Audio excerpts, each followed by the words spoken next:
Chapter 834. When the two walked out of the yard, Zhang Zumo looked around again and asked the old man, "Uncle Ho, the garden in the back?" The old man nodded and said, "It's there, it's exactly the same as before." She held on to Li Yi's hand, a look of reminiscence on her face. "That garden is where we used to play hide and seek when we were young. I know a place where once hidden, no one can find it no matter how hard they try." As they walked in the direction of the garden, she said with some regret, "Unfortunately, it's winter now. If we wait until summer, when the leaves are the densest, it would be the best place to play hide and seek." Li Yi shook his head and said, "It's okay, then we'll play in summer. Besides, it's our home, so we can play whenever we want." She shook her head and said, "That was before." Li Yi looked around and murmured, "It will be the same in the future." "Congratulations, Zijian. Master Zhang has been promoted to the capital governor and is also the assistant minister of the Ministry of Revenue. This is rare even in the previous two dynasties. It's my father who was promoted, it has nothing to do with me." Zijian just likes to be humble. That's not right.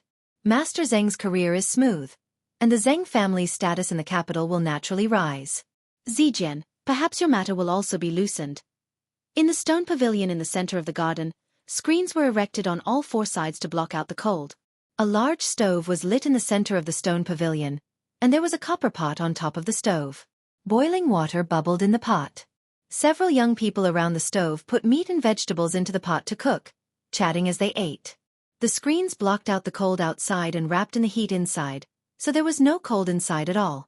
Zhang Zijian picked up the wine warmed in the small stove and took a sip. He shook his head and said, "It's not easy to overturn an edict personally issued by the current emperor. I don't want to become an official anymore. There's nothing wrong with being a good-for-nothing young master waiting to die." The young man on his left dipped a mouthful of mutton and comforted him. "Zijian, don't be discouraged. In at least a year, at most 2 or 3 years, this decree will be nullified. It's not like you don't know His Majesty's health. How long do you think he can hold on? Lord Zhang is now highly promoted and will definitely be highly regarded by the King of Shu in the future. When that time comes, Zijian's matters will only require a word from His Highness." Zhang Zijian glanced at him and said, "Brother Han, be careful with your words." The young man said disapprovingly, "This is the Zhang family, your territory." "Zijian, you're too cowardly.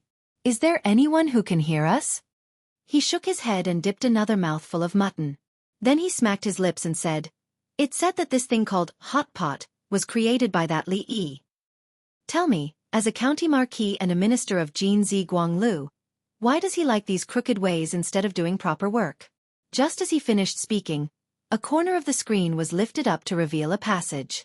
Li Yi poked half of his body in and said with a frown, "I can pretend that I didn't hear what you said earlier about His Majesty not having 2 years to live, but don't you think it's a little too much to say such things while eating hot pot?"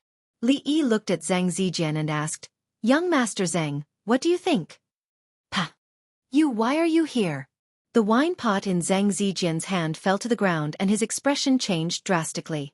As for that young Master Han, his face turned from white to green and then to white again. The words, "Just now you said that His Majesty doesn't have 2 years to live," echoed in his mind. He suddenly stood up from his seat. If these words were to reach His Majesty's ears, no matter what position the Han family held in the imperial court, it wouldn't be an exaggeration to exterminate them. Clang! Because he stood up too abruptly, his thigh bumped into the stove. The copper pot on the stove shook violently before it toppled over. The boiling hot soup splashed everywhere. Then, there were a few ear-piercing screams of terror. The screens on the 4 sides were knocked down by the people and fell to the ground. When the copper pot rolled down, Li Yi simply turned around and grabbed Miss Zheng by the waist. With a light leap, he landed under the pavilion. With a soft body in his arms, Li Yi looked at the people who ran out of the pavilion with ferocious expressions and took off their shoes and jumped on the spot. He sighed and said, "Although hot pot is delicious, the water is so hot. You have to be careful when eating it." The screams quickly attracted the guards of the Zhang residence. A middle-aged woman hurried over from behind. After seeing Zhang Zijian's pained expression, her expression changed and she hurriedly said, "Zijian, what's wrong? What happened?" Zhang Zijian clenched his teeth and looked at Li Yi with frightened eyes. He shook his head and said, "No, it's nothing. I just accidentally knocked over the soup pot. Mother, don't worry. Stay here and don't move." the woman said to him, then turned around and said to the guards sternly, "Why are you still standing here? Quick, go get the doctor." In addition to Zhang Zijian, 3 other people were drenched by the boiling water. However, it was only a slight burn and some flesh pain. Apart from being temporarily unable to move, they were fine. Seeing that Zhang Zijian was fine, the middle-aged woman stood up and glanced in a certain direction. She strode over and looked at Zhang Zumo with a frown. "What are you doing here?" Zhang Zumo grasped Li Yi's hand and walked out. She looked at the middle-aged woman and said calmly, "I'm here to take back my parents' spirit tablet." "Spirit tablet?" The middle-aged woman pouted. "Your parents are sinners of the Zhang family. They brought shame to the ancestors of the Zhang family, and let their spirit tablet occupy a corner of the ancestral hall. What are you dissatisfied with?" Li Yi felt her grip on his hand was a bit tight, so he gently patted the back of her hand. "My father was framed by someone," Yi Zichen said. Zhang Zumo looked at her and said word by word, "You have already expelled him from the Zhang family. He is no longer a member of the Zhang family. Now, I am going to take back their spirit tablet." The middle-aged woman sneered. "I wonder if your dead parents would want their spirit tablet to be placed in the ancestral hall of the Zhang family, or in the hands of a dirty prostitute." Li Yi suddenly felt a stinging pain on the back of his hand. It was because her nails had sunk into the flesh of his hand. "It's okay, I will take care of it." He stepped forward, shielding her behind him. He turned around and whispered. The middle-aged woman was startled and frowned. "What are you? Zhang Shichen is quite smart. Why did he marry a thing like you?" Li Yi looked at the middle-aged woman and shook his head. "You!" Slap. As soon as the middle-aged woman opened her mouth, a loud sound was heard, followed by a burning pain on one side of her face. "This slap is for what you said just now." Slap. As the middle-aged woman froze in place, her face full of disbelief, Li Yi flipped his hand again. "This slap is because you scolded me earlier. Let me correct you, I am Li Yi not." Li Yi stopped in time. After thinking about it, he looked at her with dissatisfaction. "You still want to play tricks with me?" Slap. Another crisp slap rang out. "This slap is a trick." Chapter 835. In fact, Li Yi himself did not like to slap faces. The effect of force was mutual, equal in magnitude and opposite in direction, acting on the same straight line. From a physical point of view, this was an act of hurting the enemy 1,000 times while hurting oneself 1,000 times. He disliked hitting women even more. Hitting women was a sign of a man's incompetence. However, for some people who were extremely hateful, so hateful that people ignored their gender, a loss was a loss. He had to be happy and clear his mind. In fact, he wanted to lose a few thousand more, but he was held back by drunken Mo. She looked up at Li Yi and shook her head slightly. Li Yi nodded and said, "Don't worry, we are here to reason things out today." Li Yi. Zhang Zijian looked at him fiercely, and a beast-like growl came from his throat. Li Yi raised his hand and pressed down, saying, "Don't move, you are still injured." He had only used ordinary strength when he slapped the middle-aged woman just now, otherwise her face would not have been so simply swollen. But even so, it was enough for her to freeze on the spot and not come back to her senses for a long time. You dare to hit me?" When the blankness in her eyes became clear, the middle-aged woman looked at him in disbelief and said in a trembling voice. This was the Zhang family, and she was the mistress of the Zhang family. How could she be slapped 3 times by an outsider in front of so many people? Li Yi said politely, "Each of these 3 slaps is reasonable. If Madam feels that you are still unclear about which slap and feel wronged, I can explain it to you again." The middle-aged woman stretched out her hand and pointed at him tremblingly. She said to the remaining 2 guards, "Catch him, catch him!" Just as the 2 guards were about to move, a burst of noisy footsteps came from behind. Tsonger, what's wrong with you? Why is your face so pale?" "Mingda, what's wrong with your foot?" "Go Shang, you guys!" A few men hurried over from behind.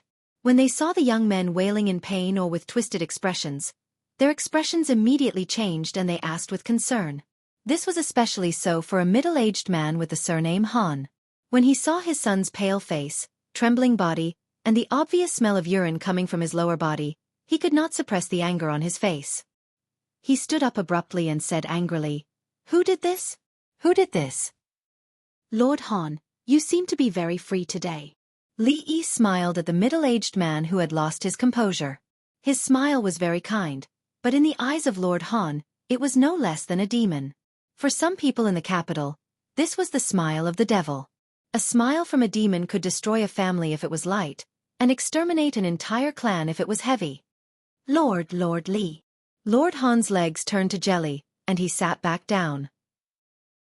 Seeing those people leave, Lord Han looked at his son who was still sitting on the ground. An inexplicable anger rose in his heart. He kicked him and scolded, "Tell me what happened just now?" Father, help." Before the young man finished his words, Lord Han's face turned pale. What? Your Majesty." He shuddered, then fell limply to the ground, his face full of despair. The other two assistant counselors and manager of the Ministry of Revenue were also scared out of their wits. They fiercely grabbed their sons' collars and angrily said, "Speak! Did you say anything you shouldn't have? Speak!" After stepping into the room, Zhang Shichen turned back and bowed. "Zumo, if your aunt said anything she shouldn't have said, I apologize to you here." Zhang Zumo hurriedly dodged and didn't accept the bow. "I don't care what she said. I just want to bring back my parents' memorial tablets today." Zhang Shichen raised his head and revealed a troubled expression. Back then, Big Brother was framed by a scoundrel. In order to protect the Zheng family, your grandmother expelled him from the family. However, he is still a member of the Zheng family. Don't worry, I will clear Big Brother's name and restore his identity. Zheng Zumo closed her eyes and took a deep breath, saying slowly, "No need."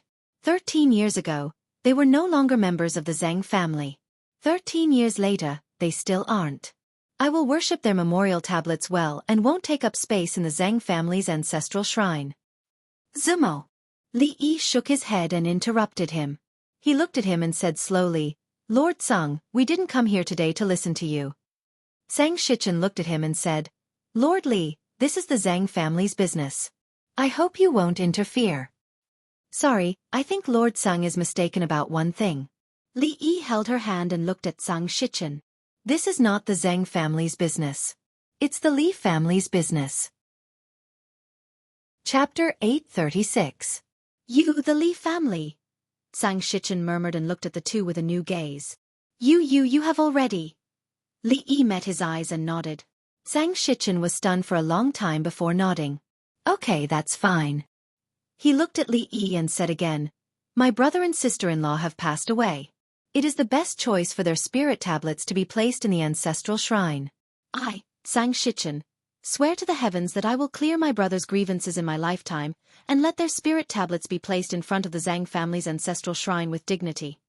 Zheng Zumo looked up at him with a hint of emotion in her eyes. Li Yi shook his head and said, "Lord Zheng is Lord Zheng, and the Zheng family is the Zheng family. I can represent the Zheng family. If you could represent the Zheng family, we wouldn't be here today." Li Yi waved his hand and asked, "So are you going to bring it over or should we go get it?" Zhang Shichen shook his head and said, "Outsiders are not allowed to enter the ancestral shrine of the Zheng family. Let me go get it." Then he glanced at Zhang Zijian and said, "Zijian, come with me." Li Yi took Zheng Zumo's hand and sat down. He asked, "Did he say the same thing to you last time?" Zheng Zumo shook her head and said, "Last time, he wasn't in the manner because..." She didn't continue, but it wasn't hard to imagine what had happened last time, judging from the woman's attitude toward her just now. A trace of hostility rose in Li Yi's heart. He really should have found a few more reasons and slapped her a few more times. Suddenly, he caught a glimpse of a head peeking at the door. He frowned and said coldly, "Who is sneaking around there?" "Misunderstanding, Lord. You misunderstood." It's me." Lord Han hurriedly walked in from outside and bowed. "It's all my fault for not teaching my son well. My son is naughty and mischievous and offended Lord Li. I hope you can forgive him and forgive him this time." Li Yi waved his hand and said, "The one who misunderstood is Master Han. Speaking of which, it was I who disturbed your son and caused him to be scalded by the hot water. I don't know how his injuries are. I hope Master Han won't blame me." How could it be? How could it be?" Official Han repeatedly waved his hand and breathed a sigh of relief in his heart. "If that's the case, this lowly official will take his leave. Go. Li Yi waved his hand again. "Since your son is injured, There is no harm in recuperating for 2 days. As for him talking about His Majesty behind His Majesty's back, we'll talk about it in 2 days. Hearing this, Sir Han's legs went soft and his forehead was covered in cold sweat. He anxiously said, "Sir, it's a misunderstanding, it's all a misunderstanding. Even if my son was given the guts of the heavens, he wouldn't dare to talk about His Majesty." "Don't worry, Sir Han. Since it's a misunderstanding, I believe the Intelligence Bureau will definitely clear your son's name." Intelligence Bureau. Sir Han's expression changed wildly. After muttering a few words, he slowly raised his head and said with some resentment, "Sir Li, do you really want to exterminate my Han family? Do you think that without any evidence, just based on your one-sided words, His Majesty will believe it and go to great lengths to deal with my Han family? Whether His Majesty will believe it or not, don't you know in your heart, Sir Han?" Thump. Sir Han's legs went soft and he knelt on the ground crying out, "Sir Li, spare me!" "Sir Han, you're leaving?" Zhang Shichen walked to the door of the room with the 2 wooden boxes in his arms and happened to see Sir Han walking out. Sir Han's face was pale. He wiped the cold sweat on his forehead with his sleeve and said, "There are still some matters in the yamen. I will take my leave first. Sorry for disturbing you today." After saying goodbye to Sir Han, Zhang Shichen walked into the room and handed the wooden box to Zue Mo. "When you've thought it through, you can come back to find me at any time." Zue Mo opened the wooden box and looked inside, then closed it again. She stood up with the wooden box and bowed slightly. "Thank you." She turned to look at Li Yi and whispered, "Let's go back." Li Yi patted her hand. "Sit here for a while. I have something to say to Sir Zue." He looked at Zhang Shichen. "Sir Zue, can we talk in private?" Zhang Shichen nodded, and the 2 went to a side hall. Li Yi casually cupped his hands. "I haven't congratulated Sir Zue on your promotion to the capital governor." Zhang Shichen cupped his hands in return. "It's all thanks to Sir Li. If he still didn't know what Li Yi meant that day in the palace, then he would have lived all these years in vain. Since you know it's all thanks to me." Li Yi nodded. "Then surely Sir Zue won't mind doing me a small favor?" Although Zhang Shichen had already guessed that this matter was related to him, he did not expect that he would not shirk away at all. After a moment of shock, Zhang Shichen looked at him cautiously and asked, "I wonder what Lord Li wants me to help with?" Li Yi looked at him and asked, "The capital governor has his own mansion, right?" Although he didn't know what he meant, Zhang Shichen nodded. "The court has indeed built a mansion for the capital governor. It's in the yamen of the capital. After Sir Zue takes office, will you move to the capital governor's mansion?" Zhang Shichen looked at him suspiciously. "What does Marquis Li mean? Just say it." "Then I'll say it." Li Yi looked around, then turned his head and said, "I want the Zhang mansion." Li Yi looked at him with a burning gaze. "I want you to move out. I want the Zhang mansion. Sir Zue, name your price." "What?" Zhang Shichen was stunned, then shook his head. "That's impossible. This is the Zhang family's ancestral mansion. How could we sell it to you?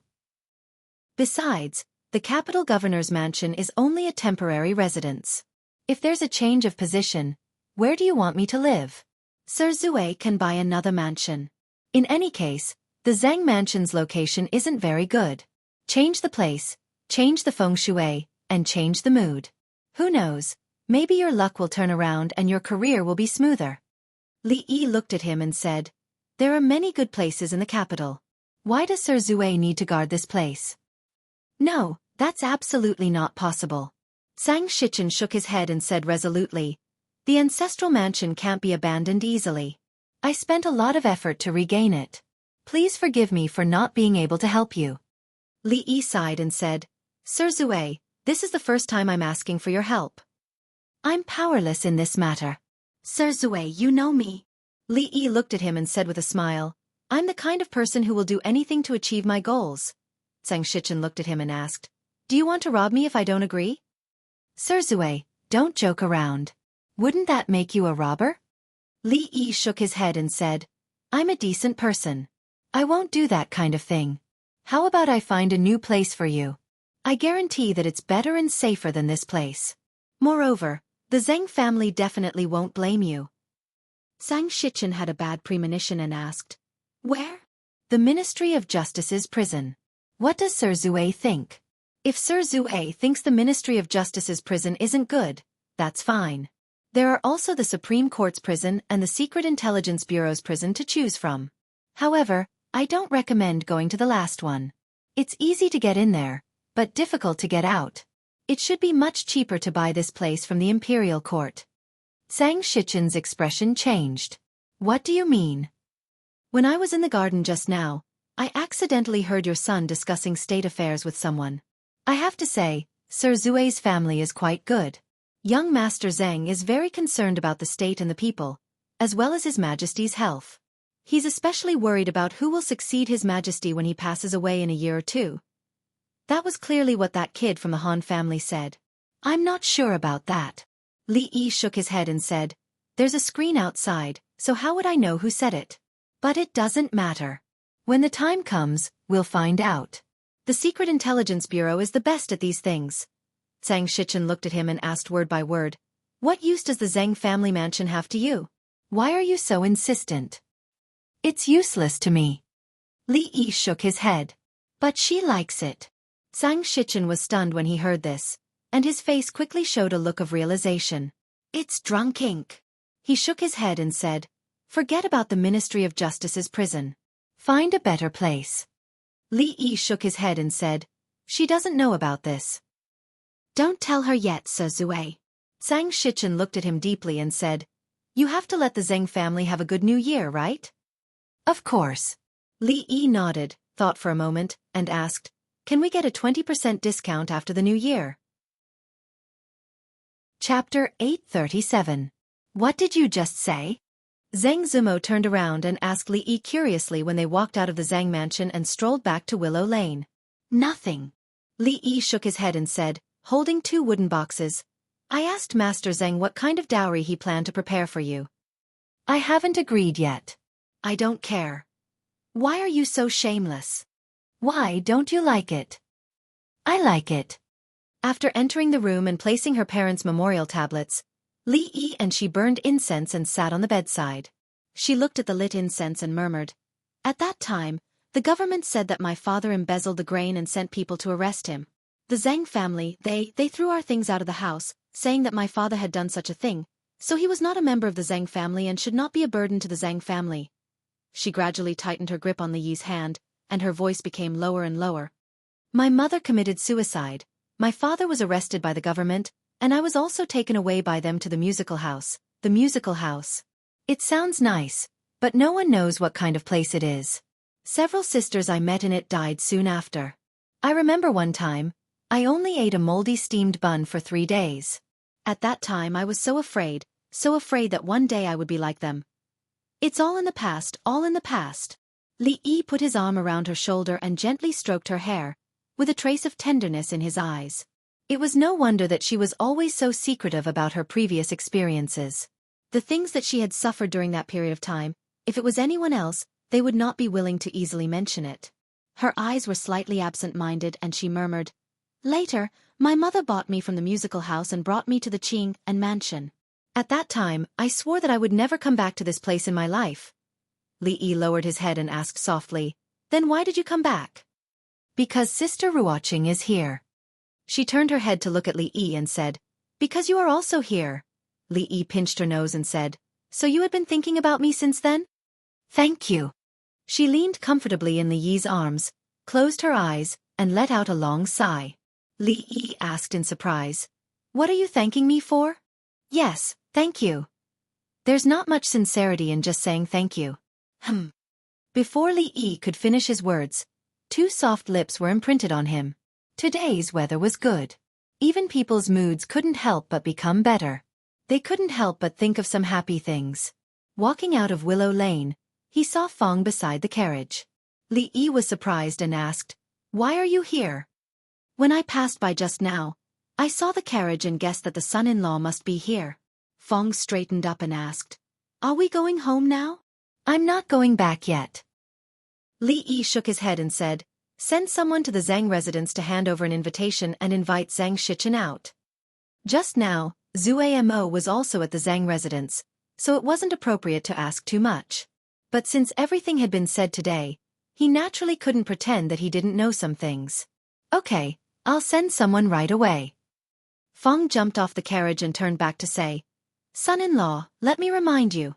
When you go back today, don't smile like you did just now. Like what? Like when you walked out of Willow Lane. Li Yi raised his eyebrows and asked, Why? Because. Feng opened his mouth and shook his head. Anyway, as long as the son-in-law remembers what I said. Strange.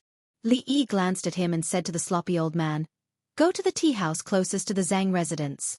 In the tea house, Zhang Shichen seemed to be in better spirits than before, and the smell of alcohol had mostly dissipated. Before sitting down, he hurriedly asked, Is there anything else important? Li Yi poured a cup of tea and asked, I want to know about Zue Mo's father. What kind of case was he involved in back then? Zhang Shichen paused, and the hand that reached for the teacup retracted. He said in a low voice, They framed him for embezzling the grain and delayed the battle, which was an important reason for the defeat of a certain war with the Qi kingdom. Li Yi frowned and asked, With your ability, you haven't found anything after so many years? Zhang Shichen shook his head. There are many people who know that Big Brother was framed, but none of them really stood out and were willing to vindicate him. Even if they found out, the only person who could be found in this case was the Assistant Minister of the Ministry of Revenue at that time. If we continue to investigate, it will do more harm than good. Besides, it has been so long. There is no way to investigate. Li Yi thought for a moment, looked at him and asked, What about the Assistant Minister of the Ministry of Revenue at that time? Later, because of corruption, he was exiled with his whole family. Since it was an exile, there are traces to follow. Zhang Shichen shook his head and said, We can't follow them. At this point, there was no need to continue. Li Yi glanced at Zhang Shichen, shook his head slightly, and said, We still have to investigate. There is no truth that can't be found out. Otherwise, you wouldn't have said those words today. Zhang Shichen was silent. After a moment, he raised his head and looked at Li Yi, saying, I'll leave this matter to you. It's not a request. Even if you don't, I must do it. Li Yi shook his head and said, Regarding this matter, you definitely have more information than I do. Another day, invite Assistant Minister Liu of the Ministry of Justice to a meal. We still have to rely on him for this matter. Also regarding the Zhang family's mansion. Zhang Shichen waved his hand and said, That mansion, if you want it, you can have it. The Zhang family is no longer the original Zhang family. There is no point in keeping that mansion. In comparison, Zuemo needs it more. Li Yi looked at him and said, There are still a few months before Zuemo's birthday. I want to give the Zhang family mansion as a gift to her. Lord Zhang shouldn't forget what the Zhang family was like 13 years ago, right? Of course I won't forget. Every flower and grass, every wood and stone of the Zhang family, they are all. He glanced at Li Yi, nodded slightly and said, You are thoughtful. When the time comes, I will have to trouble Lord Zhang. Li Yi stood up and said, Her Royal Highness values Lord Zhang very much. Lord Zhang should stay close to the virtuous officials and stay away from the evil ones. In the future, you will definitely have a bright future. Zhang Shichen naturally knew what the sentence meant. He said calmly, County Marquis Li, please tell Her Royal Highness that I will not let her down. In addition, thank you for the transfer of the capital governor. This is Her Royal Highness's wish. It has nothing to do with me. Li Yi waved his hand and walked to the door. Watching him walk out and disappear, Zhang Shichen murmured in a voice that only he could hear, Isn't your wish the princess's?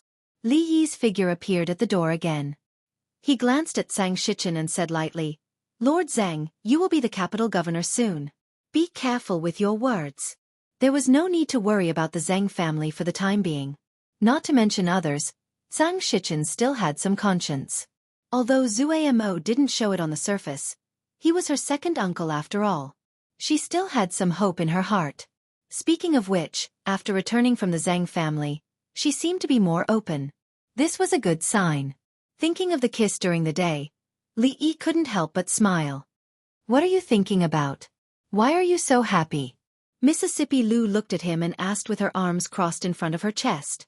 When Li Yi was thinking about why he was so happy, Mississippi Lu suddenly took a step forward and reached out to his chest. What are you doing? Li Yi asked warily. She had retracted her hand and pinched a strand of long black hair between her fingers. She looked at him and asked, Whose hair is it? Such as. Li Yi suddenly remembered that Rui went out early in the morning at the invitation of the princess, and Xiaofan naturally went with her. Proud Lolita's hair didn't have such long hair, not to mention Yong Ning's. He couldn't say it was Feng's, could he? And this matter was not suitable for Mississippi Lu to know for the time being. I don't know. Li Yi looked surprised and looked at her and said, "Why don't you guess?" Chapter 838. Seeing that Mississippi Lu had no intention of guessing, Li Yi asked tentatively, "Do you think Li Xian's hair is this long?" Mississippi Lu glanced at him and said, "I already know everything." "What, you already know everything?" Li Yi looked at her in surprise. Could it be that Rui had already told her about it? He had thought that Rui would strongly object to it, but he did not expect her to be so understanding. Li Yi nodded and said, "Since you already know, then it's fine. She doesn't want to leave Willow Lane for now, but she will enter the residence sooner or later. When that time comes, Princess Xiaoning is no longer a child. There is a difference between men and women. Even if she is close to you, there should be a boundary." Mississippi Lu paused and looked at Li Yi. She raised an eyebrow and asked, "Willow Lane, enter the residence. Who are you talking about? What do you mean?" "You mean Xiaoning?" Li Yi stood rooted to the ground for a long time before he stood up and looked at her. "Are you hungry? Do you want me to cook a bowl of noodles for you?" Mississippi Lu nodded and said, "A little." "Go ahead. What Willow Lane? What entering the residence? We'll talk about it while we eat." "Oh yes, remember to add more vegetables and vinegar." The Spring Festival was a very joyous occasion. No matter how much hardship and exhaustion one had endured in the past year, in the short month between the end of the year and the Lantern Festival, one would always unload the heavy burden on one's shoulders and spend a few comfortable days with the family. However, these days, Li Yi did not have a good time. The little fellow was almost 2 months old. He could barely make sounds of oh. He was no longer as sleepy as before. While he became more active, he naturally became more restless. Rui did not ask a wet nurse or a maid to take care of the child. He got up in the middle of the night and cried a lot. These days, the two of them rarely had a good sleep. Mississippi Lu had not spoken to him for a few days because of that important matter. She kept a straight face and was cold. They hadn't even entered the residence yet. When that time came, just thinking about it gave her a headache. At the end of the year, the court meeting was approaching. All the officials were coming to the capital. The princess had a lot of things to do and hadn't seen her for a few days. He didn't have much time either. He didn't have to worry about the brothel and the shop. But at the end of the year, there were many things that he needed to see for himself. Seeing that it was New Year's Eve, he must still spend this year at home. Next year, he might be able to bring Zuamo and Ruoqing over. The whole family could make dumplings and stay up for the new year together. Of course, for now it was just a thought. After coaxing the little fellow to sleep again, Li Yi walked out of the room tiredly. Looking at the moon in the sky that was missing a corner, he murmured, "It's still missing something." After entering the 12th month, especially when it was getting closer and closer to the new year, the entire capital gradually became more lively and prosperous. The big families had to prepare for the celebration, and the ordinary people also had to buy the New Year's goods. All the big shops were overcrowded. The small merchants and peddlers also seized the only opportunity of the year, thinking of making a lot of money at the end of the year. The streets were crowded, and pedestrians could only walk slowly. At the gate of the city, a huge fleet of carriages slowly entered after being inspected by the guards at the gate. At the forefront, a tall man looked back at the towering city wall, and then looked at the endless tide of people in front of him and the row upon row of shops. He turned his head and said, "Miss, the capital of the Jing Kingdom is much more prosperous than the last time we came here." The woman nodded and said, "Wait until we put the goods in the official warehouse first, then we can take our time to see." When the fleet of carriages turned and went to another road with fewer people, many people sighed aloud. Other people pay 30% tax to 1%, but when it comes to us, it becomes 10% tax to 1%. This is a total difference of 2 times.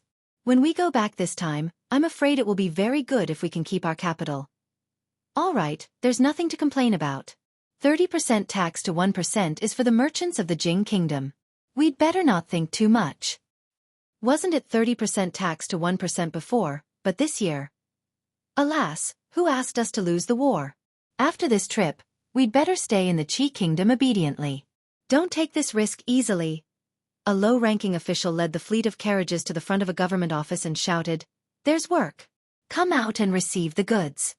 Immediately, a man ran out from the duty room. The low-ranking official glanced at him and said, "These are the peddling merchants of the Qi Kingdom. I'll leave them to you." Then he turned and left. "Aren't you just a doorkeeper? What's there to be so arrogant about?" The bailiff glanced at him, then turned his eyes to the crowd and waved his hand. "All of you, stand over there." Although this was only a bailiff from a small government office, none of them dared to disobey him. They stood obediently to the side. These peddling merchants were different from the merchants who owned shops here. After entering the city, they had to first register their goods in the official warehouse and pay the taxes before they could enter the market to be sold. As for the merchants from the Qi Kingdom, they were different from the local peddling merchants of the Jing Kingdom. In comparison, they were often ostracized and treated unfairly. 10% tax to 1%, so be it.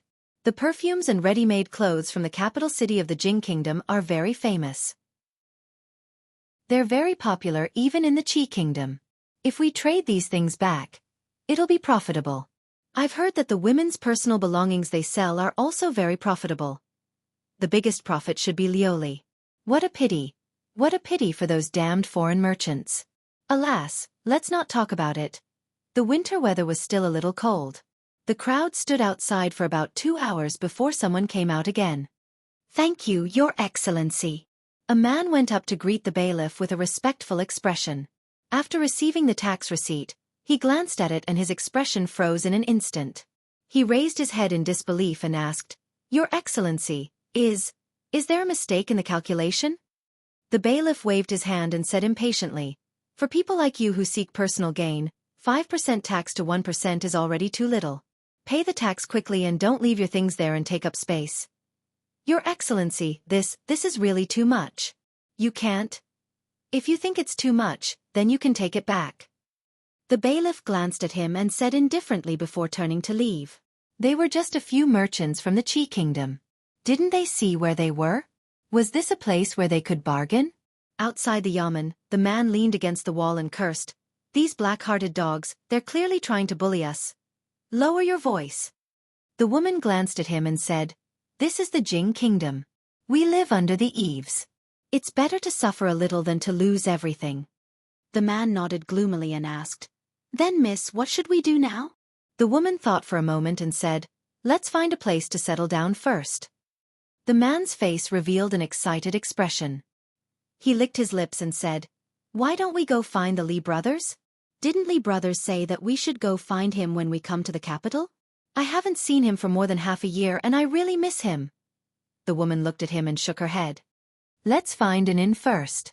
We can ask around later." She looked at the crowded streets and murmured, "Since we're here, we should meet him."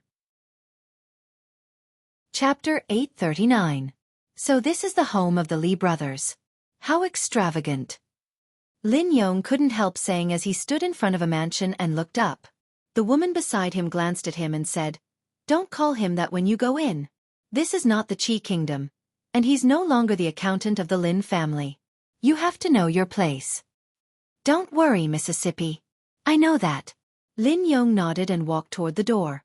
When Fong and Li Yi walked out, he couldn't help saying, "Young master, I think you should apologize to Second Miss about this. You shouldn't hide such an important thing from her. It's normal for her to be angry with you." "Does that mean that sister-in-law Fong already knows about Xiaofan?" "That's different. Second Miss is not." Fong opened his mouth and shook his head. "Forget it.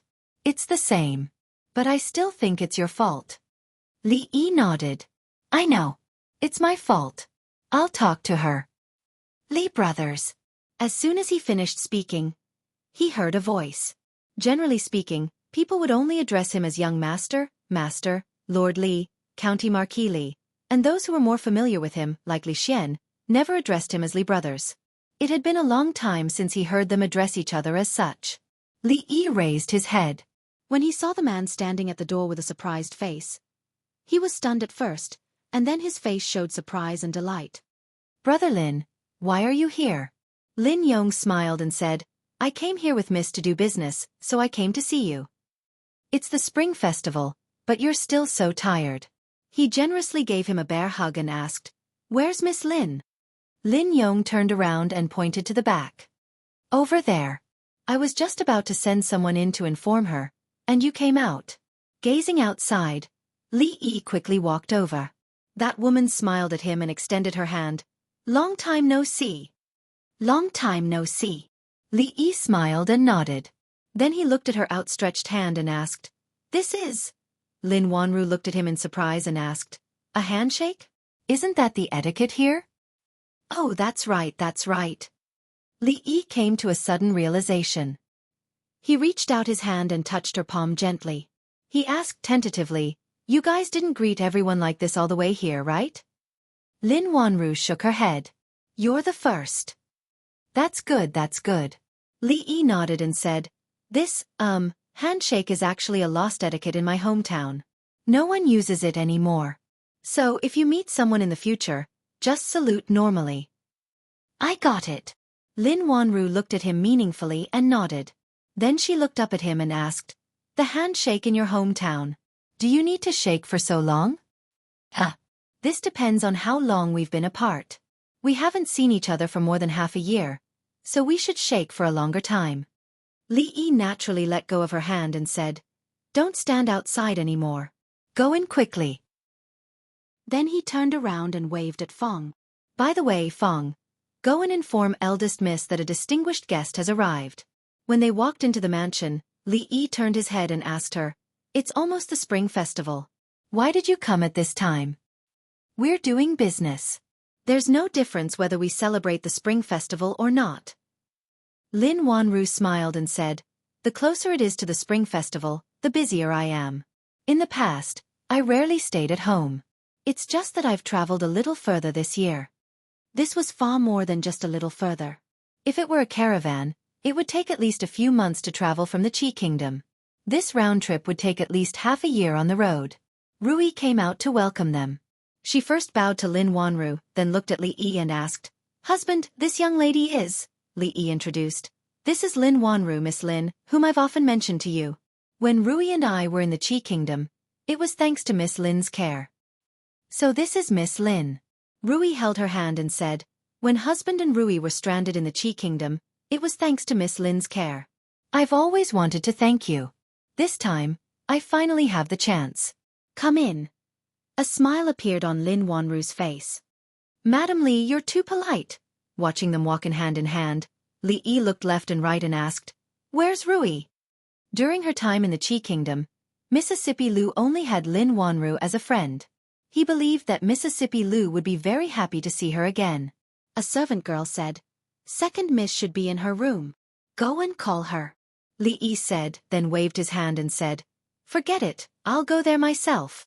He couldn't keep the Cold War with Mississippi Lu. There had to be someone who spoke first. Generally speaking, this person could only be him. From afar, he saw Xiaofan sitting in the corridor in front of Mississippi Lu's room. Li Yi walked over and asked, "Is second miss inside?" The little servant girl nodded. Li Yi habitually rubbed her head and walked inside. "Hey, son-in-law." Xiaofan immediately called out to him. "What's wrong?"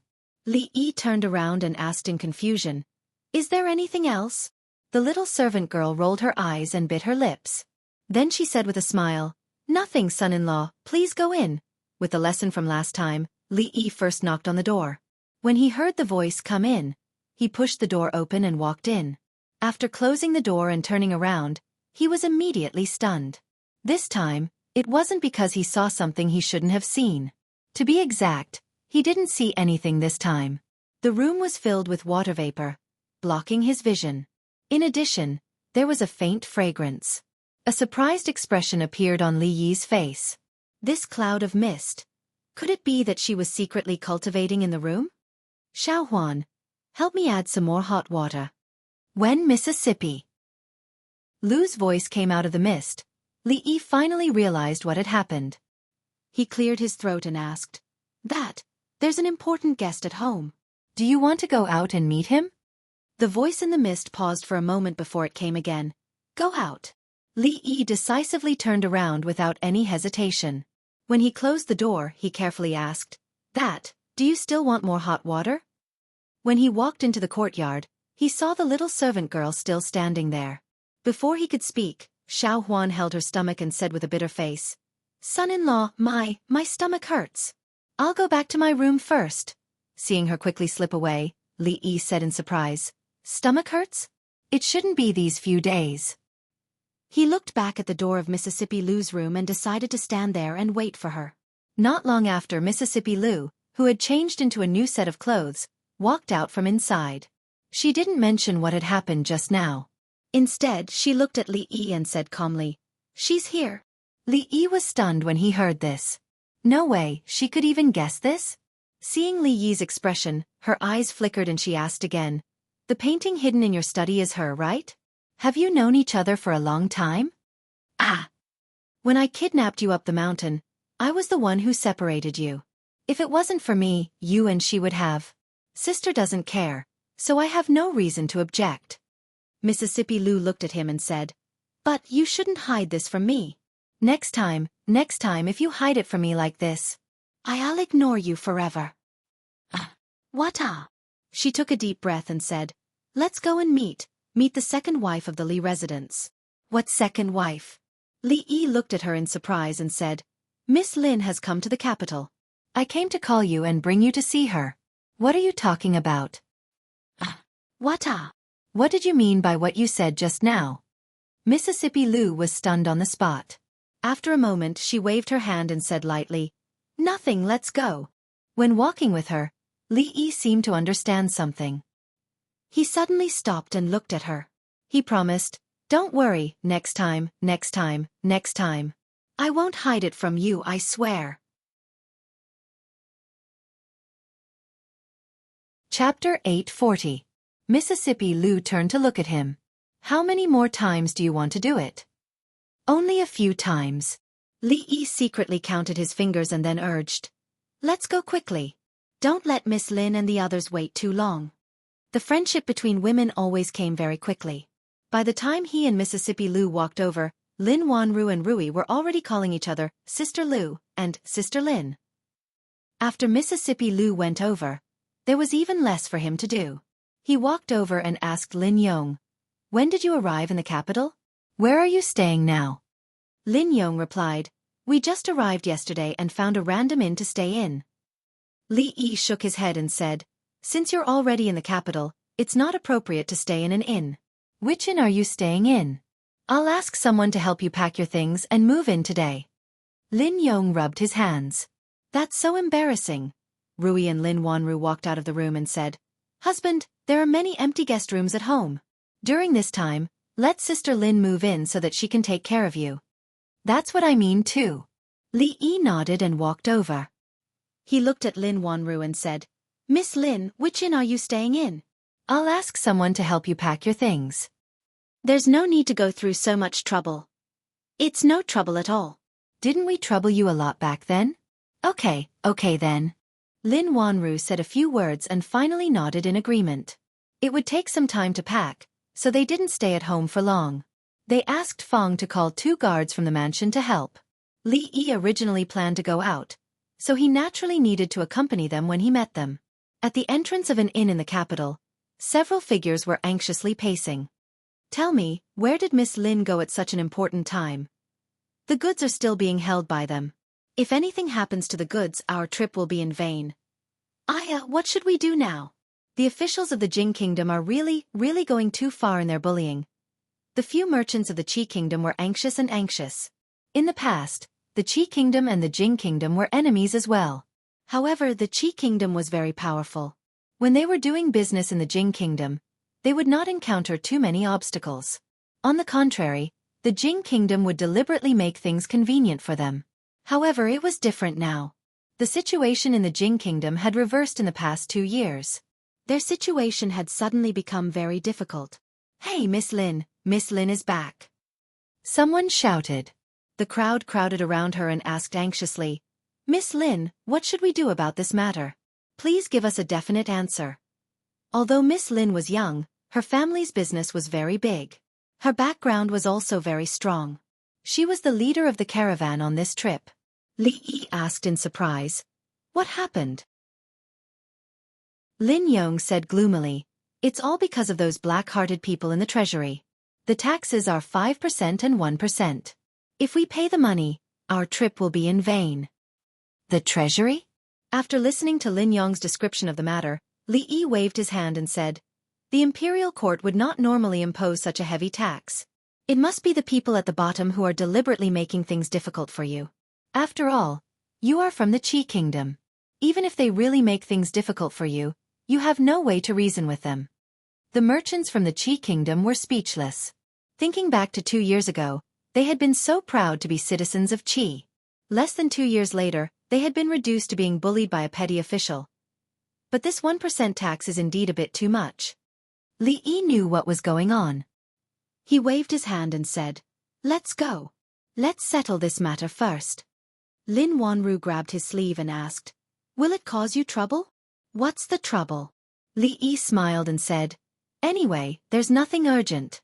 Let's go to the Ministry of Revenue and have a cup of tea. Do you want to wait here or come with me? Lin Wanru thought for a moment and nodded. I'll go with you. I'll go too, Lin Yong immediately said. Who is that? Watching the three leave, one of the merchants from the Qi kingdom turned his head and asked the person behind him in confusion. I don't know. The accompanying Lin family shopkeeper was also at a loss.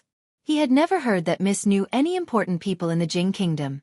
But that person just now, why did he look so familiar? The merchants from the Qi kingdom looked in a certain direction at the same time. Their hearts were filled with anxiety and anticipation. Now, they could only place all their hopes on this. On the street, Lin Yong asked in surprise, Li brothers, why are we not going to the official warehouse but to the Ministry of Revenue Yamen? When it comes to collecting taxes, the Ministry of Revenue is still in charge. It will be more effective to find an official from the Ministry of Revenue. Li Yi explained, more importantly, the Ministry of Revenue Yamen is closer. It was also Li Yi's first time coming to the Ministry of Revenue Yamen. After stating his identity, someone immediately went in to pass on the message. The three of them had just entered the courtyard when someone quickly ran out from one of the duty rooms. When that person ran down the steps, he almost tripped.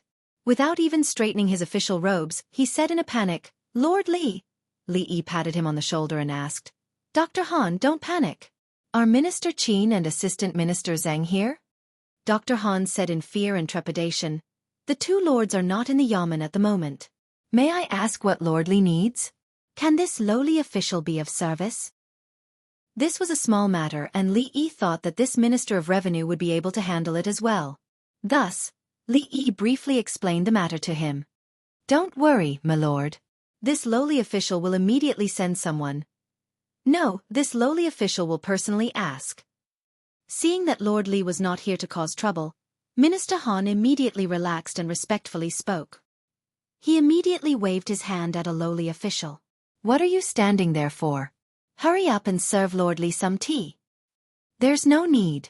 Li Yi waved his hand and said, I still have matters to attend to, so I'll be leaving first. Dr. Han, please take care of this matter as soon as possible. Dr. Han immediately bowed. This lowly official will see you off, Lord Li. After walking out of the Ministry of Revenue Yamen, Lin Yong asked in surprise, Li brothers, I feel like that doctor just now was very afraid of you. You must have seen wrongly. Li Yi looked at him and asked, Am I that scary? Lin Wanru glanced at him and didn't say anything. That's true. Lin Yong nodded and asked, Then where are we going now? Li Yi thought about it and said, It will take a while to clean up both sides. Have you eaten yet? Do you want to find a place to eat first? Lin Yong shook his head and said, We haven't eaten anything since morning. Li Yi turned his head and asked, Then let's eat first. What do you think, Miss Lin? Lin Wanru nodded in agreement. Li Yi looked up and pointed to the restaurant in front of them. He said, This is the place. After walking into the restaurant, a waiter quickly came over and looked at them. He said apologetically, Dear guests, I'm sorry, but we are full now. There are no more seats. Would you like to wait for a while? Lin Yong looked at the seats that were all filled and said, Why don't we go somewhere else? Li Yi looked around and happened to meet the gaze of a table beside him. Come, Brother Wu, let me toast you. Wei Junliang had just raised his wine cup and gestured to the young man opposite him when he suddenly sensed something and turned his head to look. Clatter. His hand involuntarily trembled and the wine cup fell to the ground. His face began to pale. "I'm done eating. Let's go." He quickly stood up and walked out of the door with his head down. "The dishes have just been served. I haven't eaten yet."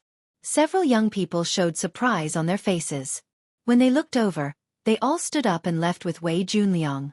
"Oh, what a coincidence. Isn't there a seat now?" Lin Yong's face suddenly lit up. He patted the waiter's shoulder and said, "Come on, clean up that table." Lin Wanru looked back and then looked at Li Yi in surprise. She asked, "You know each other?" Among the young people at the table just now, there were indeed a few familiar faces, but she couldn't tell their names. Li Yi nodded and said, "I know them, but I'm not familiar with them. There are seats available. Let's go." Chapter 841. On the street, a few young people walked dejectedly. One of them furrowed his brows for a long time and finally couldn't help but ask, "Junliang Lu Yi, what's wrong with you? You haven't even had 2 cups of wine and the dishes have just arrived. Why are you leaving?" A young man sighed and said, "Ah, Chu Ping, don't ask too much. You don't know. In short, just leave." The young man called Chu Ping was slightly anxious and asked, "Just what happened? Tell me." The young man looked at the person beside him and said, "Junliang, you tell me." Chu Ping's gaze also turned to him. Wei Junliang shook his head and said, "Chu Ping, you've just returned to the capital and there are some things you don't know. However, let me remind you, if you meet that person in the future, hide as far away as possible. If something really happens, your family won't be able to protect you." "Which person?" Chu Ping asked in confusion, then said, "The person we met in the restaurant just now? Who is he?" "Li Yi." Wei Junliang patted his shoulder and said, "Remember this name, His Highness the King of Shu, Duke Qin, Royal Prince Duanyang. In the younger generation of the capital, countless people have suffered at his hands, and it's not just the younger generation. In short, remember my words, do not provoke him." After hearing about that person's deeds from Wei Junliang, Chu Ping's heart was greatly shaken. However, he still curled his lips and pretended to be disdainful. "So what? This is the capital, under the feet of the emperor. We didn't provoke him. He acts so arrogantly. Even if His Majesty cares for him and can temporarily protect him, can he stop the mouths of the people of the world? Chu Ping, the way you speak is exactly the same as Grand Tutor Chu. No wonder you were personally taught by him." Wei Junliang said with a smile, "I still remember how he lectured us back then. Of course." Chu Ping's face revealed an expression of pride.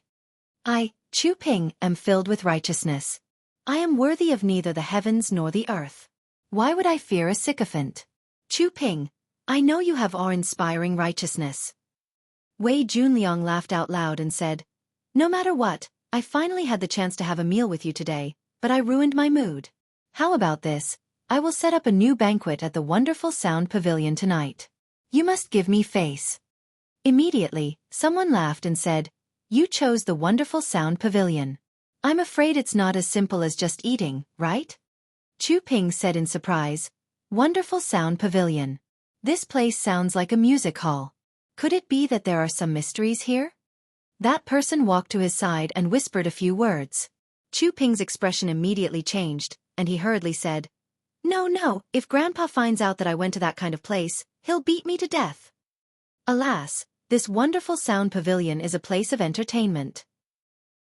Could it be that the Lord Imperial Tutor is overthinking things? Chu Ping hesitated and asked, "Are you sure no one will know about this?" That person smiled and said, "Apart from heaven and earth, there is only you and me." A smile appeared on Chu Ping's face as he said, "I just want to listen to music and have a meal. I will definitely go, definitely go." In the restaurant, seeing that Lin Wanru had also put down her chopsticks, Li Yi opened his mouth and said, "Let's go. The matters over there should be more or less settled." The sloppy old man's toothache hadn't healed yet, so he could only eat porridge for now. Fong ran between the two places every day, so he didn't know how many meals he had to eat. "Wait a moment, one last mouthful, one last mouthful." Lin Yong hurriedly said as he drank the last mouthful of soup in his cup. Only then did he burp and stand up while rubbing his stomach. Lin Wanru blushed slightly. She secretly glared at him before nodding and standing up. The two chatted as they walked back. Li Yi asked a few things about the Lin family's business. In Feng province, with the backing of the third prince and the Chen family, the Lin family had once again taken a few steps forward in just half a year. Although it hadn't reached the level of a top wealthy family, it was already a long time ago.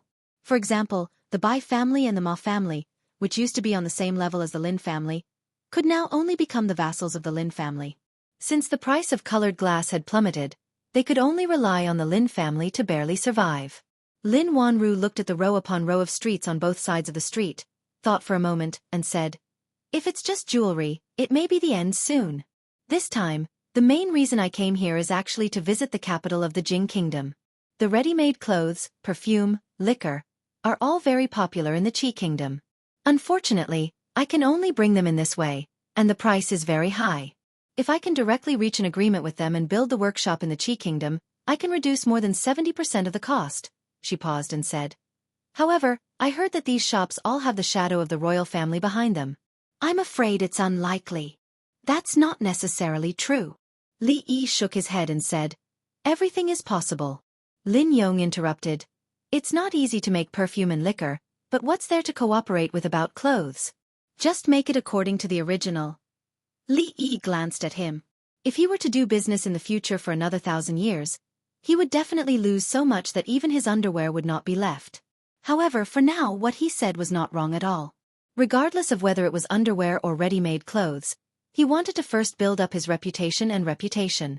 This way, even if there were imitators in the future, they would not be too much of a threat. Lin Wanru also glanced at him, but did not say anything. If things were really that simple, ready-made clothes shops in the Qi Kingdom would have sprung up a long time ago. In fact, although there were countless people imitating the Jing Kingdom, the quality of the fabric and the style of the clothes were far from being comparable to the authentic products in the Jing Kingdom. Those shops sprung up like mushrooms after a spring rain, only to close down in a short period of time. Although Li Yi did not say anything, Lin Wanru's words reminded him that if he were to cooperate with the Lin family, his own shop would soon be able to open in the Qi Kingdom. Although the Jing Kingdom was huge, there would always be a time when business would be saturated. The Qi Kingdom. This was a piece of land that had not been cultivated yet, and it was exceptionally fertile. It was just waiting for him and Miss Lin to sow the seeds. Thinking of this, Li Yi tilted his head and asked, "Seriously, does the Lin family really intend to intervene in these businesses?" Lin Wanru nodded and said, "This is also one of the important reasons why I came to the capital this time." "Can you handle it?" "It shouldn't be a problem to hire more people." Feng looked at the two figures walking side by side in front of him and rubbed his chin thoughtfully. "Li brothers." Lin Yong thought of something and was about to step forward when someone pressed down on his shoulder. "Where are you going?" Feng asked in a low voice. "I have a question for the Li brothers." "What question?" Feng put his arm around his shoulder and said, "This brother is called Lin Yong, right? The son-in-law is very busy now. Don't disturb him. If you have any questions, you can ask me." "I'm really sorry, this is all our negligence and we've caused you trouble." At the entrance of the restaurant, Dr. Han said apologetically to the people opposite him, "Don't worry, we will definitely deal with this matter seriously. We will not tolerate those who are biased." We don't dare." A merchant from the Qi Kingdom looked at this official from the Jing Kingdom, and his face turned pale with fright. At a glance, he could tell that this official's status was much higher than the officials they had met along the way. He was actually speaking to them in such a polite manner. It really made them feel weak. From afar, he saw Lin Wanru walking over in front of him. Only then did he take a few quick steps forward and hurriedly say, "Miss Lin this?" Before Lin Wanru could react to what had happened, Li Yi had already walked over and said, "This kind of matter can be handled by anyone. Why did Dr. Han come personally?" Dr. Han hurriedly said, "Lord Li, to tell you the truth, this lowly official is in charge of the official treasury. These days, the Ministry of Revenue has been busy and had no time to attend to other matters. I didn't think that these bastards would be so bold." "Don't worry, Lord Li, this lowly official will definitely investigate this matter to the end." He then raised his head and said tentatively, "This lowly official has already sent out all the goods, not a single one missing. I wonder if Lord Li... Didn't you collect taxes?" Afraid that he would anger this Lord Li, Dr. Han immediately shook his head. No, not a single coin was collected." "How can this be?" Li Yi shook his head. This tax was for the country, and for the country, it was for Emingzu, and for Emingzu, it was, in short, as a law-abiding citizen, he couldn't be given special treatment. Everything was done according to the law. Seeing Lord Li shake his head, Dr. Han's body trembled. Li Yi patted his shoulder and said, "The taxes that should be collected still have to be collected. Otherwise, how can the country's laws be respected?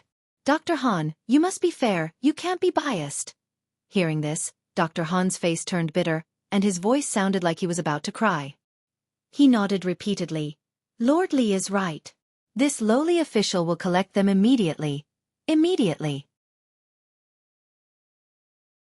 Chapter 842. In the Jing Kingdom, the merchants from the Qi Kingdom and those from the Jing Kingdom were naturally treated differently. It was normal for the merchants to be taxed twice as much. In fact, in the Qi Kingdom, the laws were even stricter when it came to merchants from other countries. However, even so, it was enough for the merchants of the Qi state to thank this young man from the Jing state endlessly. If it wasn't for him, they would have wasted more than half a year on this trip. Some of them would have even lost their entire family's wealth. At the same time, he secretly rejoiced in his heart. He rejoiced that he was following Miss Lin and not someone else. Thinking of the doctor's attitude just now, who would have thought that the Lin family was not only all-powerful in the kingdom of Qi, but also in the distant capital of the Jing Kingdom. Lin Wanru and Lin Yong went up to tidy up the room and left the rest to the guards from the Li family. As for the shopkeepers and waiters from the Lin family, they stayed in the inn temporarily to deal with the goods brought from the Qi Kingdom. With nothing to do, Li Yi turned to look at them and said, "It's still early. Why don't I show you around the capital?" Lin Wanru nodded without any hesitation and said, "I knew that the capital is prosperous. Even the capital of the Qi Kingdom can't compare. Now that we're fated to meet, of course we have to take a good look. Sorry to trouble you. No need to stand on ceremony with us." Li Yi waved his hand and said, "Then let's go now. It's time to go back after walking around for more than 2 hours." The capital was the capital not only because it was the outskirts of the emperor, where the imperial city was located, and the center of power in the Jing Kingdom, but also because of its extremely prosperous commerce. For Lin Wanru and Lin Yong, there were too many things here that they couldn't see in the Qi Kingdom. For example, in the shops that sold women's personal items, there would occasionally be the figures of men. In such an environment, these people could still maintain a straight face, and from time to time, they would gossip with their female companions. Lin Yong watched as Li Yi walked in, and the man surnamed Feng followed him without any change in expression. Lin Yong then walked into the shop with relief. But soon after, he was dazzled by all kinds of colorful little objects that he had never seen before. He lowered his head, not daring to look again, and hurriedly retreated. Li Yi turned around and glanced at him. He wasn't surprised by Lin Yong's actions. In fact, even the majority of men in the capital city did not have the courage to step into a lingerie shop. Of course, in the past year, there had also been some people with avant-garde ideas and artistic hearts who wanted to use their discerning eyes to personally pick 1 or 2 pieces of clothing for their female companions. At this time, Lin Wanru was just a simple businesswoman. At the beginning, when Li Yi followed beside her and accompanied her to look at these women's lingerie, her face blushed for a moment, but it soon became natural. When she stopped beside a shelf, Li Yi asked, "How is it?" Lin Wanru was surprised and asked, "What do you mean, how is it?" "How I feel about this place." She was stunned for a moment, then looked around and said, "Be it the fabric or the weavers, they are all very high quality. Although there are many styles, each one is extremely beautiful. You can see that the designer of these things have put in a lot of effort. It's not surprising that they are popular and sought after by women all over the world. No wonder although there are so many people trying to imitate them, few succeed. Unless we reach an agreement with them, it will be very difficult to imitate them." Lin Wanru shook her head and said, "Let's go."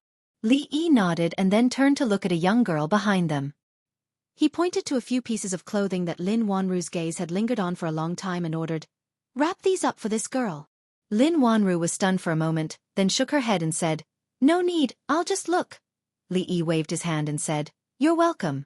Speaking of which, I haven't officially given you anything yet. Since you're in the capital city, I have to do my part as a host. Don't refuse." Lin Wanru looked at him and said in surprise, "Is it also the custom of your hometown to give a girl these for the first time?" "This is not the point. Li Yi shook his head and said, in the past, when we were in the Qi Kingdom, it was always you who gave us things. This time, don't be polite with me. Miss, it's done. The young girl smiled and handed over a cloth bag embroidered with a few willow leaves. Only then did Lin Wanru notice that in the shop, many women were carrying such bags in their hands. The material of this handbag was excellent, and it also looked good. No wonder the underwear here was so expensive. Just from the handbags they gave, it could be seen. Li Yi smiled at the young girl, then turned back and said, let's go out and look at the other things. You haven't paid yet.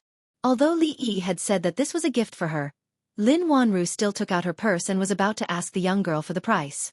Li Yi, who was beside her, waved his hand lightly and said, it's our own shop, no need to be polite. The purse in Lin Wanru's hand almost fell to the ground. She looked at him in a daze and murmured, this shop. Is it your family's? Ever since Lin Yong found out that the shop that sold women's underwear belonged to the Li brothers, he always had an illusion when he looked at him. It was as if there was a halo above his head. Women's underwear, bras, and other things were flying around the halo. Lin Wanru walked on the street and finally recovered from the shock of what had just happened. She said, there's a tailor shop here. A moment later, she saw the young girl in the shop handing her a familiar handbag and the willow leaf on it. She turned to look at Li Yi and murmured, this? Li Yi looked at her and nodded. You're welcome. Lin Wanru finally understood this time. As long as there was a willow leaf logo, there was no need to be polite. After walking halfway down the street, she discovered that not only the underwear shops, but also the cloth shops, perfume shops, soap shops, wine shops, confectionery shops, and even the Ru family inn, where they had stayed yesterday, were also free to use. This even gave her the illusion that she didn't need to be polite when buying things in the entire capital. The Lin family had been merchants for generations and had been illustrious and glorious. She had seen many rich and powerful merchants, but even those people couldn't compare to the scene she saw with her own eyes today. Miss, we've been walking for a long time. Should we find a place to rest? Lin Yong looked around and her eyes suddenly lit up. There's a brothel in front. Why don't we go inside and listen to a show? I heard that the shows in the Jing Kingdom's brothel are very exciting. Lin Wanru's mind was a bit confused at this moment. She wanted to find a place to properly sort out her thoughts. Moreover, Lin Yong's body was already full of things. Finding a place to rest would be good. She turned to look at Li Yi to ask for his opinion. Seeing Li Yi nod, she said, that's fine. I've only heard about the Jing Kingdom's brothel. Today is a good opportunity to see it. After walking into the brothel, her footsteps paused. She seemed to have thought of something. She retreated outside and looked up. There was a beautiful willow leaf logo on top of her head. It was particularly eye-catching. Go in. Whatever show you want to listen to. Li Yi walked over from behind and said, you're welcome. Chapter 843. This is such a big place, and it's all ours? Lin Yong was still not used to the feeling of renting out a theater. He looked down at the stage below, then looked left and right, and saw that there were no other customers besides them. There were all sorts of fruits and pastries on the table in front of them. He asked with uncertainty. Fong patted his shoulder, took a pear from the table, and took a bite. He said, don't look, no one else will come in. Li Yi had no intention of renting out the theater, but the scene that Lin Wanru had casually ordered was not scheduled today, so it could only be performed at the last minute. Li Yi did not tell her either. After all, it was his family's brothel, and it was not a big deal to be a little extravagant once in a while. Lin Wanru took a sip of tea and looked down at the stage, but her mind was not there. She had known many things about him a long time ago. He was the #1 scholar in the Jing Kingdom, and a favorite minister of the emperor. Before he had even reached the age of 20, he had risen from a commoner to a noble, and his glory was unparalleled. If not for the experience in the Qi Kingdom half a year ago, given their status and position, perhaps they would never have met, and the things that had happened before would not have happened. Originally, she had thought that the distance between her and the accountant, who was proficient in mathematics and had a unique understanding of business, was very close. However, the appearance of the third prince later made her understand that there was an insurmountable gap between the two of them. After arriving at the capital, in less than a day's time, she had already heard many things about him. He was more powerful than she had imagined, And it also made her realize that things were not the same as they had been half a year ago. One was a foreign businessman, and the other was the youngest duke in the Jing kingdom. Perhaps even if they met, there would not be much to say between them. However, this thought was completely overturned when she saw him. Everything seemed to be the same as half a year ago. At this moment, after learning about these things, she was surprised to feel that the distance between the two of them seemed to be much closer than before. It was as if they suddenly had a common language, just like half a year ago. Li Yi turned to look at Lin Wanru and asked, "You just said that the Lin family wants to get involved in industries other than jewelry. Is it true?" Lin Wanru nodded and said, "I started preparing a few months ago. This time, I came to the Jing kingdom to see more and learn more. I thought it would be best if I could cooperate with you on perfume and ready-made clothes, but I didn't expect." She looked at Li Yi and shook her head. "I didn't expect such a coincidence. Actually, a few days ago, I also thought that the business in the Jing kingdom would eventually reach saturation. I also had the idea of expanding these businesses to the Qi kingdom. But after all, it's a neighboring country, and the relationship between the two countries is so tense. If the merchants from the Jing kingdom were to go there, I'm afraid that they would encounter a lot of trouble and obstacles." He looked at Lin Wanru, wanting to say something but hesitated. How about? The two of them spoke almost at the same time and were stunned at the same time. When they looked at each other, they understood each other's thoughts. "It's a pleasure to cooperate with you." Li Yi smiled and reached out his hand. Lin Wanru also reached out and shook his hand without hesitation. "From now on we're a family." "So soon?" Fong opened his eyes wide and looked at this scene in disbelief. The two figures who had just walked into the door of the private room stopped. Wanru watching looked puzzled. Zheng Zumo's eyes stopped on the two for a moment and she asked in a low voice, "Did I disturb you?" Li Yi and Lin Wanru looked back and were slightly stunned. Then they naturally let go of their hands. He shook his head and said with a sincere expression, "No, of course not." Lin Wanru looked at him, then looked at the two girls in front of her, and asked, "These two girls?" Li Yi stood up and introduced the two women to her before saying, "This is Lin Wanru, Miss Lin." The three women nodded slightly. Zheng Zumo looked at them and said, "We're just here to take a look. We won't disturb you." Her gaze swept across Li Yi's body. Then she left with a smile. "Sorry, I'll leave you for a moment." Li Yi naturally saw the deep meaning in her eyes. He smiled apologetically at Lin Wanru and immediately followed her out. Lin Wanru looked at the figure disappearing at the door, and a thoughtful expression appeared on her face. Fong stood to the side and shook his head slightly when he saw the confusion and thought on her face. Somewhere in the brothel, in a room on the second floor, seeing Li Yi walk in, Ruoqing quietly left and gently closed the door. The Luo Shui goddess was flipping through a picture book. Li Yi explained, "This is Miss Lin. You don't need to explain anything." Zheng Zumo rolled her eyes and said, "It has nothing to do with me anyway." Li Yi sat beside her and said, "How can it have nothing to do with you?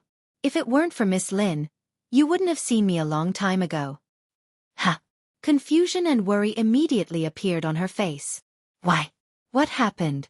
Li Yi briefly told her what happened in the Qi kingdom. If it weren't for her, he and Mississippi Lu would be in a much more dangerous situation. "What about the family you mentioned just now?" "Miss Lin's family is in business. This time, I plan to sell perfume and ready-made clothes to the Qi kingdom, so I can only cooperate with Miss Lin. In the future, the two families will benefit each other. If we aren't family, what are we? Then why are you holding hands?" It's a kind of etiquette to show that the cooperation has been achieved. Besides, Fong is still here. "How can it be like that?" Zheng Zumo glanced at him and said, "Then why didn't you tell me earlier? You didn't give me a chance just now."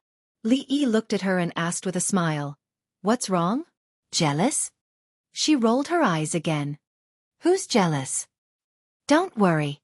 My relationship with Miss Lin is still very pure. It's not like what you think." Li Yi put his arm around her shoulder and said, "But I quite like it when you're jealous. I'm not." Her face was a little red. Then, as if remembering something, she hurriedly stood up and said, "Oh no, she's your savior. Was I a little impolite just now?" "So you know that you were impolite." I thought you... Oh, anyway, it's all your fault." She glared at Li Yi and then quickly ran out. Li Yi shook his head. At this moment, she must have gone to cultivate her relationship with Miss Lin. It was not very suitable for him to appear. His business was developing towards the Qi kingdom, and the Lin family was undoubtedly the best partner. However, the specific cooperation methods still needed to be discussed slowly. At least for now, the two of them had reached an agreement. There was still a long way to go. She still had to stay in the capital for a long time, so there was enough time to discuss. There was a pen and paper on the table in the room. Since he had nothing to do, he walked over and sat down, ready to write down some preliminary ideas. This was Ruoqing's room. The room was clean and tidy. There was a thick pile of books on the table, most of which were scripts. On one of the open pages, there were her comments. The pleasing hairpin-style small regular script was just like her. At first glance, it gave people a feeling of delicacy and elegance. The ink was still wet, so he couldn't close the book directly. There was no extra space on the table. Li Yi looked around but couldn't find any space. He had to open the drawer next to the table and put the opened book in it horizontally. The size was just right. When he closed the drawer, his hand paused, and a surprised expression appeared on his face. Then, he took out the book again. In addition to the book he took out, there was only a thick booklet in the drawer, and some yellowed paper under the booklet. Li Yi subconsciously reached out his hand, but stopped in mid-air. Since she put it in the drawer alone, it might be something very secretive or important. He just touched other people's things without their permission. It seemed, maybe, not so good.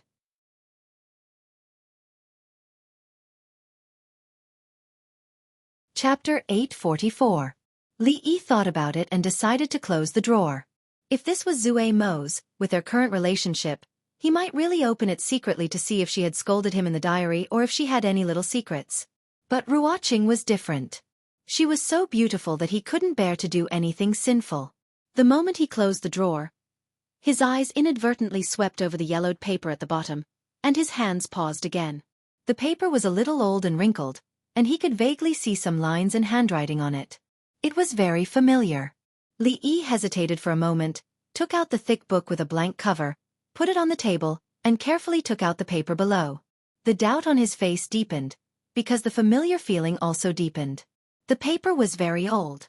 He opened it carefully, and the lines and handwriting were clearer. The first thing he saw was a poem written on it. To be exact, it was a word.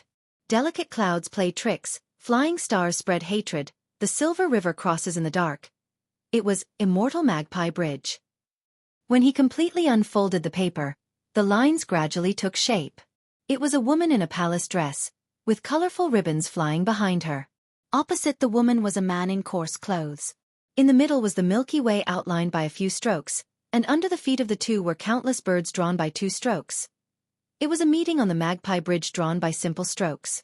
The words were very ugly, and the simple strokes seemed extremely childish to him now, but the words were written by him, and the painting was also drawn by him.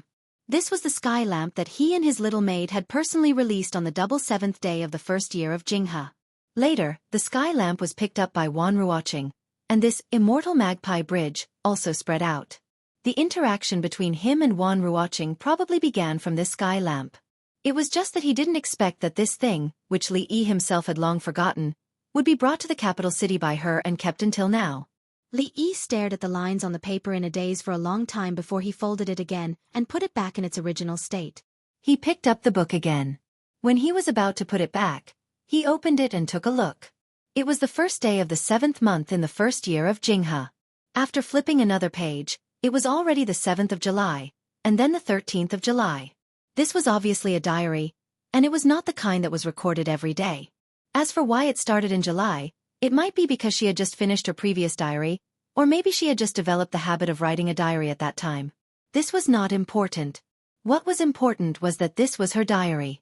Li Yi only glanced at it and didn't look at it again. He closed it and carefully put it back. If it was some other kind of book, it wouldn't be a big deal to look at it. However, it was somewhat immoral to read someone else's diary after knowing it was someone else's. The few articles that she had accidentally glanced through were nothing more than things that happened in the brothel, or a talented man or woman who had written a good poem at a poetry meet, and she copied it down. There was also a prayer lantern that fell from the sky at a certain poetry meet, and it happened to land at her feet with a good poem written on it, and something like that. The diary was a very private thing. If there was a woman's worries written in it, it would be inappropriate for him to peek at it again. However, what worries could Ruoqing have? Just thinking about it made his heart itch. Should I look at it again? Just one look? His hand pressed on the diary, and his heart was hesitant. Just when Li Yi's mind was a little confused, there were footsteps coming from the door again. Wan Ruoqing gently pushed the door open, and there was a trace of panic on her pretty face. When she saw Li Yi sitting in front of the table and writing something, she finally felt relieved. Li Yi turned around and glanced at her. He pointed to a book on the table. The page that you just read, I helped you fold it. Next time, just find the page with the corner. Wan Ruoqing came over and nodded. It is a script written by someone. Old Sun thought it was good, so he brought it to me yesterday for me to review. Her eyes inadvertently glanced at the drawer next to the table, and then quickly moved away. Li Yi pretended not to notice her gaze. He pointed to the bedside and gestured for her to sit down. Then he said, "How many states are there now that we haven't explored?" "There are 5. Wan Ruoqing did not think too much and gave the answer. "These 5 states are all barren lands. We have sent people there before, but in the end, they did not succeed. It doesn't matter. In that case, we can just abandon these 5 places." Li Yi shook his head and said, "What do you think if we go to the Qi Kingdom?" Wan Ruoqing said in surprise, "You mean, bring our brothel to the Qi Kingdom?" Li Yi nodded. Wan Ruoqing frowned slightly. She thought for a moment and said, "The Qi Kingdom is different from the Jing Kingdom. If our people go there, they will definitely encounter unimaginable obstacles. It's fine if it's just for show, but if it's for gathering information." When it came to the brothel, she became serious. She seriously analyzed the pros and cons of developing the brothel in the Qi Kingdom, and how they should go about it if they really had the idea. Li Yi listened to her while thinking about other things. Since she entered the room, she had glanced at the table 3 times, intentionally or not. Each time, her eyes would sweep over the drawer, which meant that there was something important inside. It made her, who had always been steady, panic. Li Yi looked at the blank diary on the bookshelf in his mind. After a long time, he let out a long sigh of relief. At the same time his mind moved. The book slowly turned to a page. 2 pages. Countless pages. The 7th day of the 7th month in the 1st year of Jing He. Poems can fall from the sky. I wonder who Li, the one who wrote "If love lasts for a long time, how can we stay together day and night?" is. The 15th day of the 8th month in the 1st year of Jing He. May we live together for a long time. So he is Li Yi. I should have thought of it. I should have thought of it. Jing He, he's actually our neighbor. But he's so talented. Why does he act like a businessman? Oh no, he offended so many people tonight. Will it affect his career? It's all my fault. I shouldn't have gone tonight. He's injured. I don't know if it's serious or not. Thanks to him today, elder son and the others don't have to leave. The sisters also have food to eat. It seems that we owe him too much. His wife is so beautiful. She's a good match for him. Is he going to the capital? When will he come back? He's finally back. He wrote so many poems for Zuamo. Even Zuamo herself was shocked. Zuamo is also. The capital is really big. Can the brothel really open all over the capital and all over the Jing Kingdom in the future? Zuamo is also here. That's great. She should be very lonely in Qing'an Prefecture. I wonder if he will come today. He should be very happy to see Zuamo. The expression on Li Yi's face changed. Sometimes happy, sometimes sad, sometimes annoyed, and sometimes worried.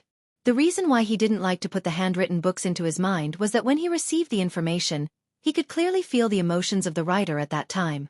There was no real empathy in the world, but for Li Yi, there was. Although he had never experienced anything like this before, the emotions that were revealed between the lines would be experienced by him in the process. When reading engraved books, such a situation would not occur at all.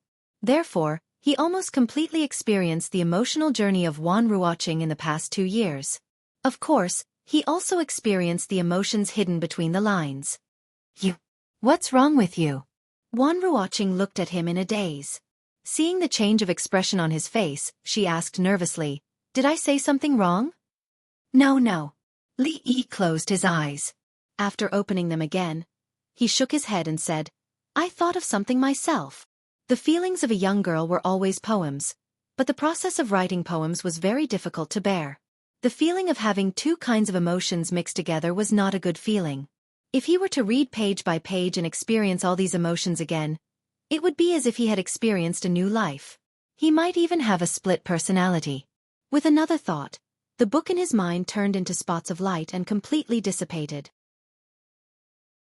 At the same time, countless pieces of information surged into his mind.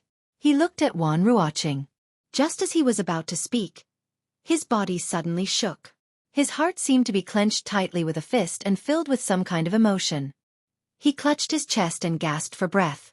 His body trembled and tears rolled down his cheeks uncontrollably.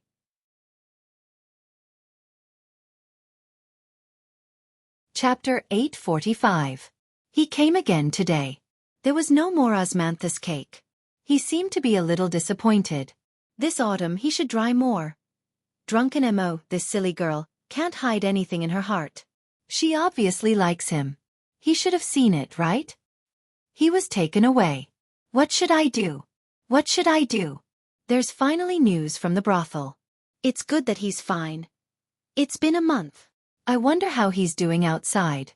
Those people didn't make things difficult for him, did they? 2 months. For months. God bless, he's finally back. Drunken Mo is also very happy. Seeing her hiding in the room and crying. If it can continue like this, it's really good. This year's osmanthus is very good. He will definitely like it. Drunken Mo they. It's good that Drunken Mo can have a good home. Li Yi sat there in a daze. Images kept appearing in his mind, and his emotions were no longer under his control. These emotions were what Wan Ruoqing had once felt, and they were also what he was feeling at this moment. Although he had not experienced it personally, for some reason, these emotions and feelings were so real and clear, filling his heart. Joy, grievance, happiness, sadness. All kinds of things were intertwined. In the willow alley, the person standing behind the door and watching the two people in the courtyard talking and laughing was her. Outside the brothel, the figure standing at the entrance of the alley and looking into the distance was also her. In front of the window of the small building, watching a figure disappear, she sat there for a long time until night fell. It was still her. She still smiled at him and spoke softly, exactly the same as before. But no one knew the pain in her heart. Wan Ruoqing looked at him clutching his chest and crying uncontrollably. Her beautiful face had already turned pale. She said anxiously, "What's wrong with you? Is your chest uncomfortable? I'll call the doctor right away." The moment she turned around, Li Yi reached out to grab her wrist and said in a low voice, "I'm fine, don't worry." He had only personally experienced some of the things in her heart. She could even stand here and talk to him without the slightest bit of awkwardness. What could possibly happen to him? Wan Ruoqing's face was still pale. She looked at him and said worriedly, "Then you." "It's okay. My chest suddenly hurt a little, but it's much better now." Li Yi shook his head and said, "I'm a little thirsty. I'll go get some water." Wan Ruoqing hurriedly got up. There was a glass container and a cup in the corner of the room. Although it was what she usually used, she couldn't care so much at this moment. After pouring a cup of water for him, she quickly walked over. Li Yi picked up the glass of water and drained it in one gulp. Only then did he calm down a little. Wan Ruoqing was still worried. She looked at him and whispered, "Is there really nothing wrong?" Li Yi smiled and stood up. He patted his chest and said, "I'm really fine. Let's go out. They should be done soon." Wan Ruoqing shook her head and said, "You rest here for a while. I'll go find a doctor." "I'm really fine." Li Yi shook his head and said, "When you enter the palace tomorrow, just find a doctor." Wan Ruoqing looked at him a few more times. Seeing that he was really fine, she nodded and said, "You must remember tomorrow. The play is almost over. Let's go." She turned around and prepared to open the door. "Ruoqing." A voice came from behind her. She turned her head and looked at him in confusion. He used to call her Miss Wan, or Miss Ruoqing. After they got to know each other, he didn't call her that. In his memory, he had never formally called her that. Li Yi slowly walked over. He looked at her and said in a low voice, "Can I hug you?" She was startled and didn't believe her ears. She raised her head to look at him. Li Yi opened his arms and took a deep breath. Just for a moment. She looked at the smile on his face and her heartbeat sped up. She clasped her hands together and didn't know what to do. After hesitating for a long time and seeing that he still didn't put his hands down, she slowly opened her arms. Li Yi embraced her and put his hands around her waist. He slowly closed his eyes. Wan Ruoqing opened her eyes. Her heart was beating very fast. She didn't know where to put her hands. After a long time, she finally dared to hold him gently. She carefully looked up and closed her eyes as well. No one knew how long it would be for a moment. It could be as short as the blink of an eye or as long as the world. Li Yi didn't know either. "They're coming." After a long time, Wan Ruoqing finally spoke softly. Li Yi let go of his hands and said, "Let's go down as well." As for this hug, they tacitly didn't mention it.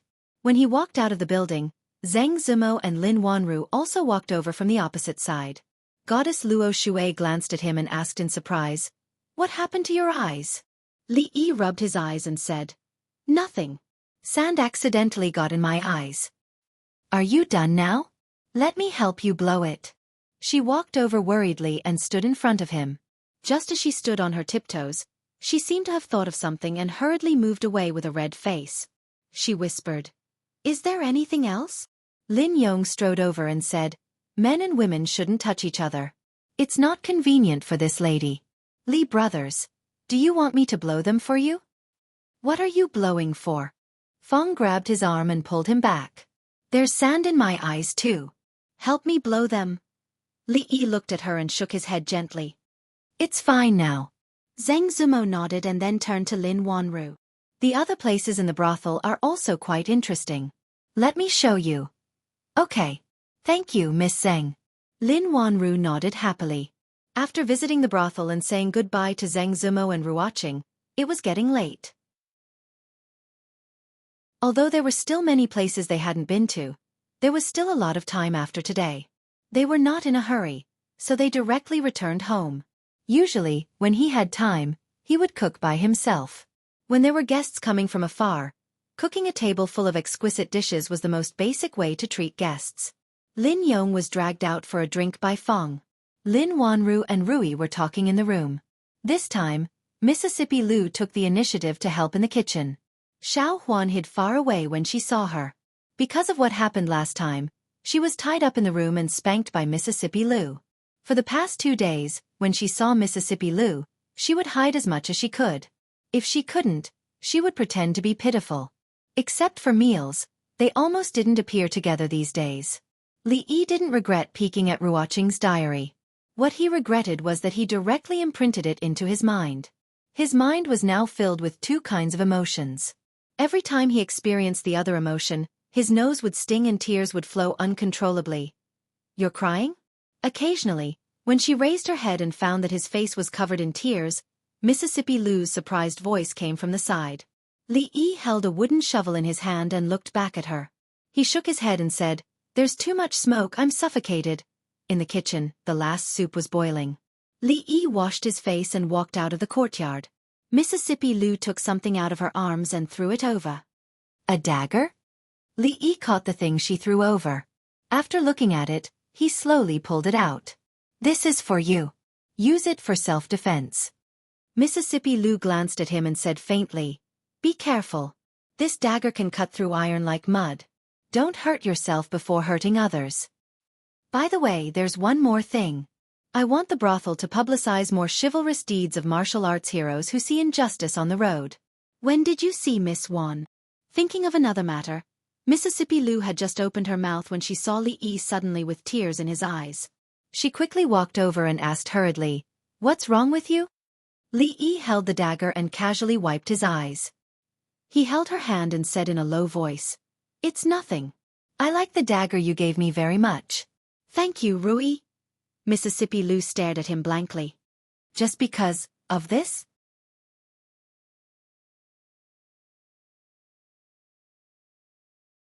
Fortunately, he had already seen through everything.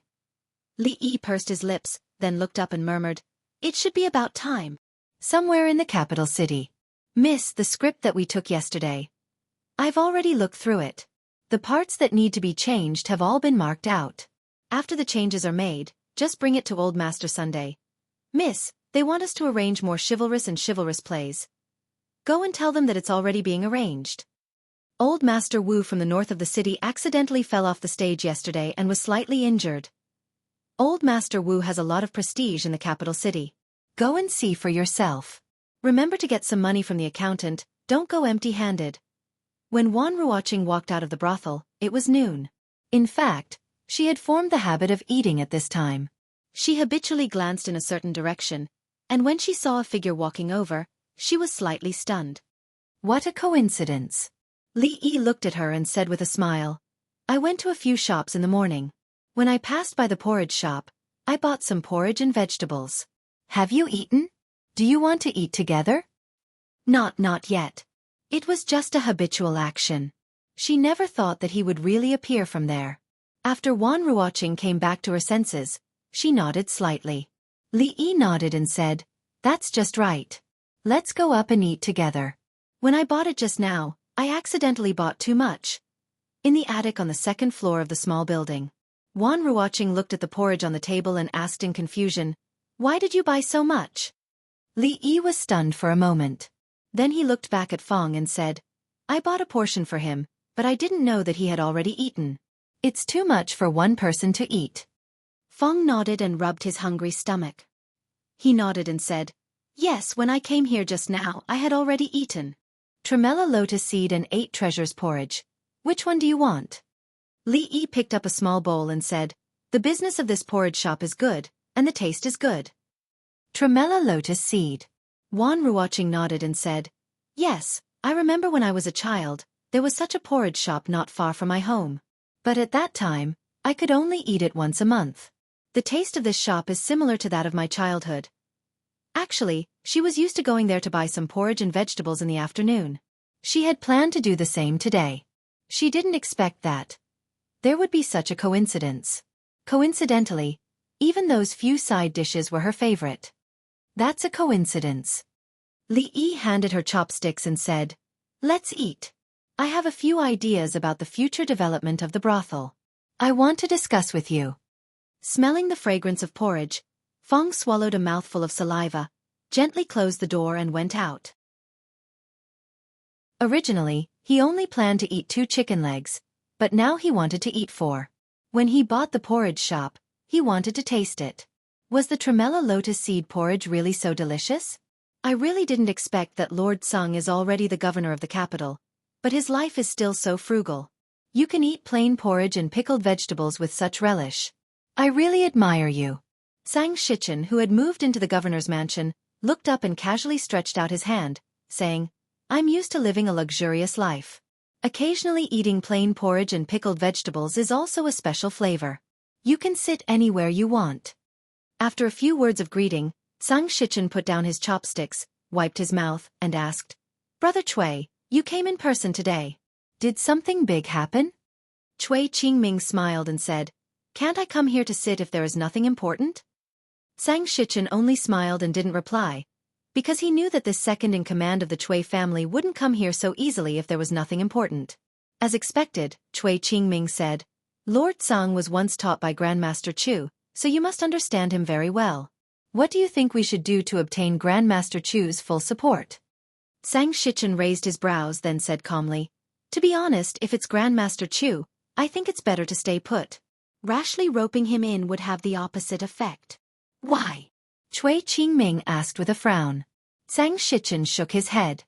20 years ago, Grandmaster Chu began to travel and give lectures, no longer directly involved in the court affairs.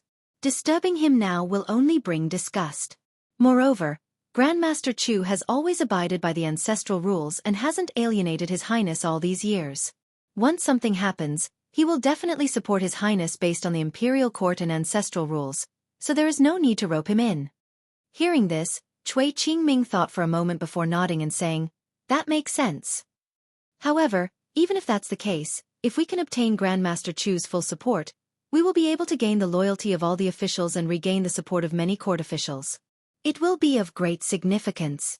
Then he sighed and looked at Zhang Shichen. In the past 2 years, our side has suffered heavy losses in the imperial court. Until now, only Lord Zhang and Lord Chen have been able to go against the current. It is truly rare. Otherwise, our side's morale would really plummet, and it would be difficult to recover. Zhang Shichen shook his head. I was just lucky. There's no need for Lord Zhang to be so modest. Then the two of them discussed a few more matters. A moment later, a few figures walked out of the capital governor's residence. One of them suddenly asked Cui Qingming, "Are we really not going to the Chu residence?" Cui Qingming shook his head. Although Zhang Shichen's words are reasonable, we still have to go to the Chu residence. His Highness's situation is really not good, and we can't keep quiet like this. In the end, you still can't hold it in? Inside the residence, Zhang Shichen stood in front of the window and shook his head. Prepare the sedan chair.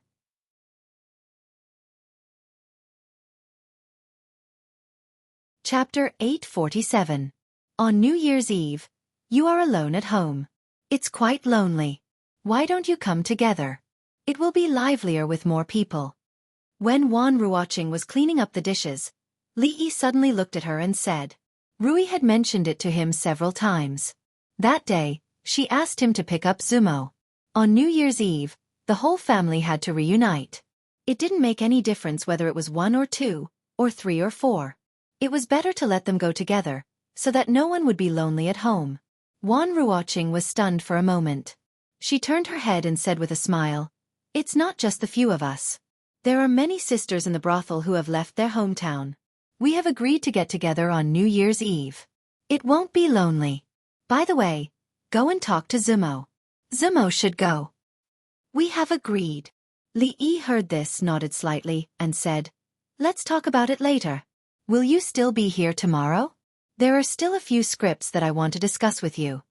Wan Ruoqing raised her head and asked him, Will you come tomorrow? Yes. Li Yi said with some embarrassment, I haven't paid much attention to the matter of the brothel. It's been hard on you. There is nothing urgent recently, so I should help you share some of the burden. Wan Ruoqing smiled and said, It's not that hard. Li Yi shook his head. No one knew better than him whether she was tired or not, but he didn't say much. When he got up and walked out of the door, he waved his hand and said, See you tomorrow. See you tomorrow. Wan Ruoqing raised her hand and stood in front of the window. After the figure disappeared, she sat back at the table, opened the drawer, took out the book, and turned to the latest page. The 3rd year of Jinghe, the 28th of the 12th lunar month. Next, there were some happy things. Downstairs, Fong, who was holding a drumstick in his mouth, was also very happy. He held another drumstick in his hand, shook it in front of the sloppy old man and asked, Sue, do you want one? The sloppy old man glanced at him and said coldly, Scram! Fong was not angry. He shook his head and said, Sue, why do you have to do this? It's just a few teeth. You can just pull them out. Is there a need to suffer like this?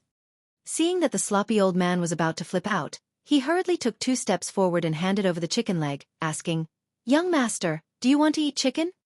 Li Yi shook his head and said, You eat by yourself, I'm full. Fong looked up at the attic and nodded to himself. After such a long time, no matter how hungry the son-in-law was, he should be full by now. In front of the sloppy old man, he took a big bite of the drumstick before quickly catching up with Li Yi and asked, Young master, do you know what Mars guarding the heart means? Where did you hear about Antares guarding the heart? Li Yi got on the carriage and casually asked. When I was buying the drumstick just now, I heard it from someone. Fong replied, but I didn't really understand what they said. Antares refers to a star in the sky. The heart, Antares, is also a star in the sky. Antares guarding the heart means that these 2 stars meet in the sky. Li Yi thought about it and explained. In fact, these 2 stars were thousands of miles apart, and their sizes were trillions of times different. How could they meet? The so-called Antares guarding the heart was just a visual phenomenon. So it's just 2 stars. Fong curled his lips and put his interest back on the drumstick in his hand. It's not just 2 stars. Antares is called the star of misfortune, and Antares represents the emperor. The meeting of the star of misfortune and the emperor means that the emperor is in trouble. Antares guarding the heart was actually a kind of astrological geomancy. It was pure nonsense, but in the feudal era, many people believed in this. There was a department in the imperial court that specialized in this kind of thing. It was called the imperial astronomer. When they had nothing to do, they would look at the stars and use the astrological signs to predict good or bad luck. Old Fong asked in surprise, "Is that star really that powerful? Is that for real?" Li Yi looked at him snappily. "Of course it's bullshit. Eat your drumstick." This matter, to put it nicely, was called Antares guarding the heart. To put it bluntly, it was the emperor was in trouble and it was time for him to pass away. Of course, there were so many emperors in the world. Jing Kingdom, Zhao Kingdom, Qi Kingdom, Wu Kingdom. Which one would pass away depended on the luck of these emperors. Li Yi wasn't worried about this.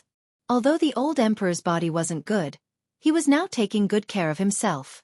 He wouldn't pass away so soon. Besides, he didn't believe in this. This was something that Li Yi already knew when he was in Ningguang Fu. Not thinking about this matter, he waved his hand and said, "Let's go home." Fong nodded, wiped the grease off his mouth and asked, "Which home?" In the small courtyard of Willow Lane, Zheng Zumo shook her head and said, "I'm not going. I want to stay here with Sister Ruoqing." Li Yi said, "You can go together." She still shook her head. Li Yi looked at her and said, "But you can't live here for the rest of your life." "Why not?" She glanced up at him and said, "I'll stay here. Anyway, with Sister Ruoqing accompanying me, I have things to do every day. No one will bully me." "Who will bully you?" Li Yi looked at her and said after some thought, "Besides, Ruoqing will marry someone one day. What will you do then?" Zheng Zumo was startled. She really hadn't thought about this. Li Yi looked at her and said, "At that time, will you still live here with Xiao Cui?" For some reason, thinking of Sister Ruoqing getting married, she felt particularly uncomfortable. A thoughtful expression appeared on her face, and she suddenly looked up at Li Yi and said, "How about you marry Sister Ruoqing as well? The two of us can take care of each other. It's the same no matter where we are." This time, it was Li Yi's turn to be startled. Happiness had come so suddenly. So Zheng Zumo was also so reasonable? He thought about it and said, "What you said is not unreasonable." Hiss. "Is it reasonable?" She looked at him with wide eyes. Although she seemed to be smiling, the curve of her mouth was full of danger. "What you said doesn't make sense at all." Li Yi covered the soft flesh on his waist and said, "Have you asked for Ruoqing's opinion? Have you asked for my opinion?" She looked at Li Yi and suddenly let go of her hand. She lowered her head and said softly, "Actually, Sister Ruoqing met you before I did, and I can see that she also likes you very much. She just always hides those words in her heart. The two of us have always been together. Seeing her marry someone else, I will also feel uncomfortable. How about you consider what I just said?" Li Yi shook his head and said seriously, "Don't talk nonsense. It's not good for Ruoqing to hear this. Jumping into a pit once was enough. How stupid was he to fall in the same place twice?" She looked at Li Yi, blinked, and then laughed. Okay, I was just joking. I won't let Sister Ruoqing know. You can't make this kind of joke so casually." Li Yi glared at her and gave her a serious ideological education before leaving in satisfaction. Outside Willow Lane, when he got into the carriage, Fong lifted the curtain and asked, "Young master, which home are we going to this time? To the palace?" Li Yi waved his hand. "No, I'm really going home this time." There were 2 days until the court conference. Her Highness must be very busy. There was nothing urgent, so it was better to go home and celebrate the new year in peace. In the small courtyard, Xiao Cui poked her head out of the room for the first time. Finally, she couldn't help but walk out and say, "Miss, what are you thinking about? It's cold outside. Come inside and think about it." After a few calls, Zheng Zumo finally realized and nodded. "Yes, go in." She stood up, but her body suddenly fell to the side. Xiao Cui hurried to support her and said with concern, "Miss, what's wrong? Don't move, don't move." Her voice was a bit panicked. "Stand there and don't move, my feet are numb."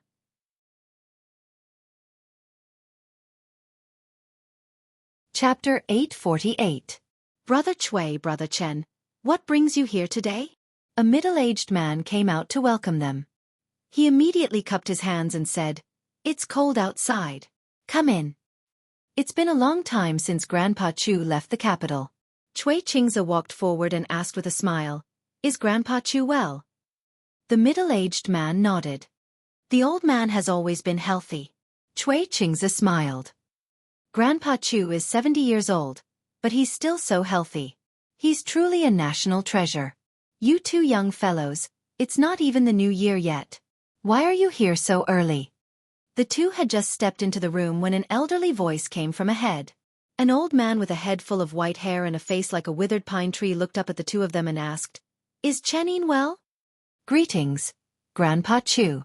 Chen Chong stepped forward and bowed before saying, "My father's health is fine, but he tends to forget things. He's been recuperating at home for the past 2 years." The old man shook his head and said, "He was already weak when he was young, unlike Qin Wen and Shen Ku. Sigh, let's not talk about it. Tomorrow is the first day of the Lunar New Year. Why are you here today?" After Chui Qingze bowed, he smiled and said, "We're worried that too many people will come to the Chu Manor after the first day and we won't be able to see Grandpa Chu. As such, we came early to pay our respects." "You're quite eloquent." The old man glanced at him and said, "Have a seat." After the two of them sat down, the old man put down his scroll and asked, "I heard that the imperial court is planning to build academies in the various provinces to allow poor students to study for free?" Chui Qingze was taken aback and nodded. "That's true. When the previous emperor was still alive, I mentioned this many times, but it was delayed with the excuse that the treasury was tight." "When has the treasury not been tight?" The old man glanced at the two of them and said, "Who came up with this idea to get these people to raise money? It's simply brilliant." Chui Qingze's expression was awkward. He didn't feel good listening to this. He had come today to say that the princess's governance was against etiquette, but he hadn't expected Grandpa Chu to praise the princess before he could say anything. He could only nod and say, "It was Her Highness who came up with this idea. It's that little girl."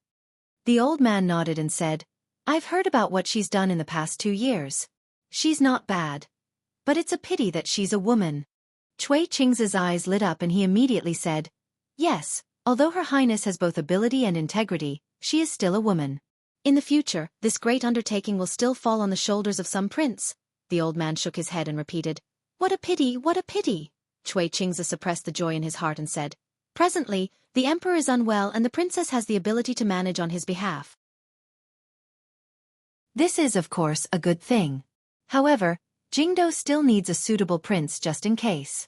What do you think, Master Chu?" The old man glanced at him and said, "You mean the king of Shu? Don't think that I don't know what he's done just because I'm traveling outside. The virtuous king, forcing me to abdicate? Turning into a dragon in the face of a storm? If I was in Jingdo at the time, I would use this walking stick to crack his head open and ask him who taught him all this nonsense." The old man picked up the walking stick beside him and knocked it against the ground. "The emperor is already exceptionally merciful by not chopping off his head." Chui Qingze was momentarily at a loss for words.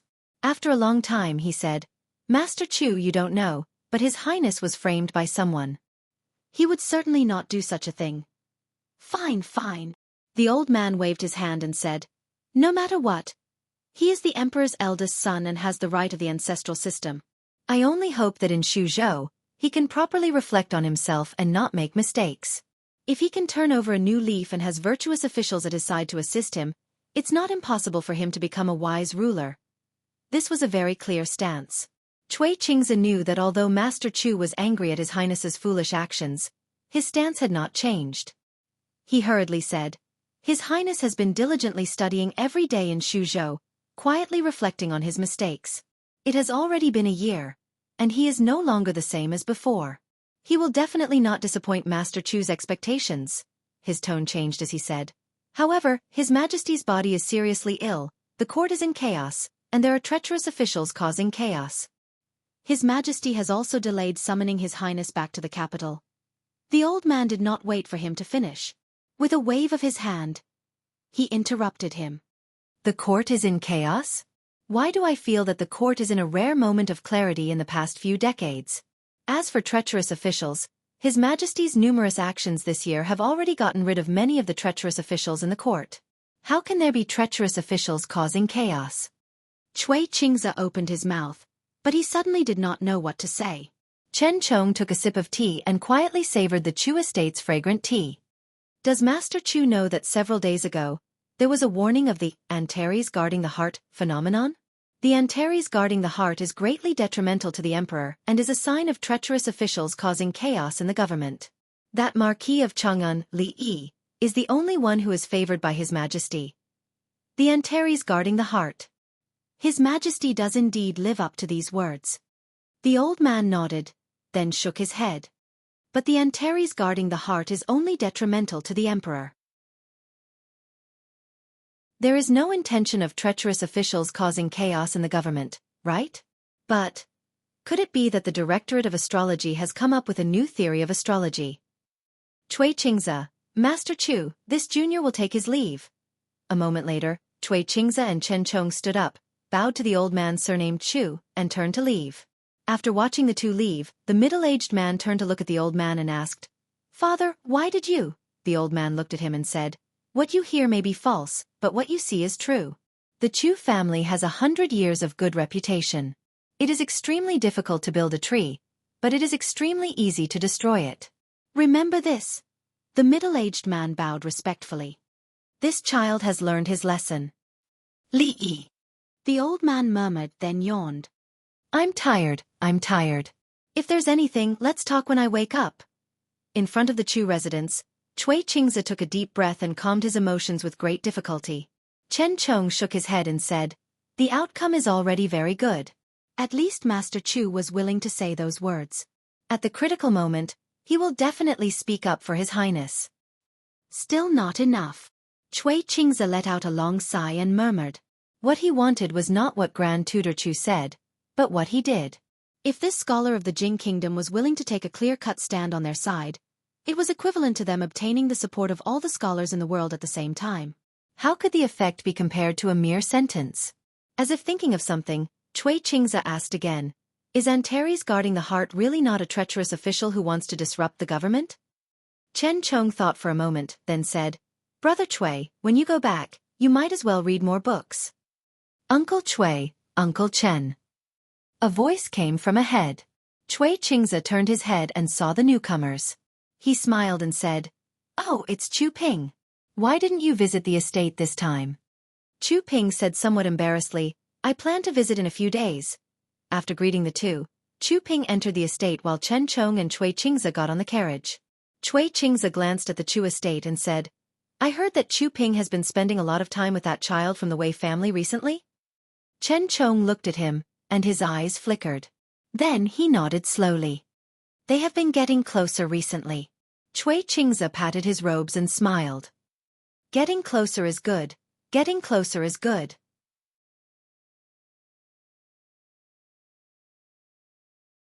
Chapter 849. I'm here. Brother Cui, farewell. Farewell. After bidding farewell to Cui Qingze, Chen Chong returned to the estate and went straight to his study. He picked up a brush, thought for a moment, and then switched the brush to his other hand. He wrote a few lines, put it into an envelope, and sealed it with clay. He raised his head and asked, "What is third young lady doing?" The servant girl at the door immediately replied, "Young lady is bathing and will be going out in a moment." These past years, if he had not taken the initiative to accompany her out to relax, Miao Yu would not have so easily left the estate. But these days, she was going out almost every 2 days. Chen Chong naturally knew where she was going. He put the envelope in his sleeve and lightly said, "When Miao Yu comes out, let me know." "Yes," the servant girl lightly replied. Chen Chong returned to his desk and casually took out a book. After flipping through it, he murmured, "Antares guarding the heart." In a street in the capital, a woman carrying bags of various sizes turned her head and smiled. "Young lady, you treat these children so well. No wonder they often talk about you." Wan Ruoqing also carried some things. She smiled. They have no parents and usually come to the brothel to help out. Tonight is New Year's Eve, so it's only right to send some things over. This year, everyone is celebrating at the brothel. Why don't we also call them over? The more people there, the livelier it will be. The place where the two of them were at was not in the downtown area, but in the poor residences of the capital. A dozen or so steps behind them, there were several figures following from a distance. The woman nodded. If these children are here tonight, it will definitely be more interesting. The two of them came to the front of a small courtyard and knocked on the door. Soon, the sound of cheerful footsteps could be heard from within. When the door opened, a little girl with 2 pigtails appeared. Seeing them, she said in pleasant surprise, "Elder sister Ruoqing, you've come." The woman beside her pretended to frown and said with dissatisfaction, "You only see elder sister Ruoqing?" The little girl immediately put on a look of pleasant surprise and widened her eyes. "Elder sister Xiao Lu, you've come too." Wan Ruoqing stooped down, touched her little head, and said, "Xiaobei, you're wearing very beautiful clothes today, and your hair is also very beautiful. Did sister Shuang comb it for you?" Hearing elder sister Ruoqing praise her clothes and braid, the little girl was even happier. Her eyes curved into crescent moons as she hurriedly said, "It's not elder sister Shuang. Elder sister Shuang wouldn't comb such beautiful braids. It's Big Brother who did it for me. The beautiful clothes were also given to us by Big Brother." Big Brother. Wan Ruoqing's face was filled with confusion. Sister Ruoqing is here. A burst of cheerful voices came from the room, and a few figures immediately ran out. They were all children. The oldest was 12 or 13 years old, and the youngest was only 6 or 7 years old. When they saw Wan Ruoqing, their faces were full of surprise and excitement. Of course, there were also older ones. Li Yi walked out of the room with a little girl holding his hand. When he saw Wan Ruoqing, he was surprised for a moment before he smiled and said, "What a coincidence! Elder sister Ruoqing, the candied plums that Big Brother gave us are so delicious. Try one." The girl named Xiaobei ran out of the room and put a candied plum in Wan Ruoqing's hand. After thinking about it, she ran in and took another for Li Yi before running away again. Li Yi threw the candied plum into his mouth and said, "Yesterday, I heard from Elder Son that these children are lonely and helpless. It's not easy for them to support themselves in the brothel. It's almost the new year, so I came to see them. They're all poor children." Wan Ruoqing looked at the figures running around in the yard with a smile on her face and said, "When they grow up, I can teach them some things. In the future, they won't have to worry about living in the brothel." Li Yi knew that she had lived a hard life since she was a child.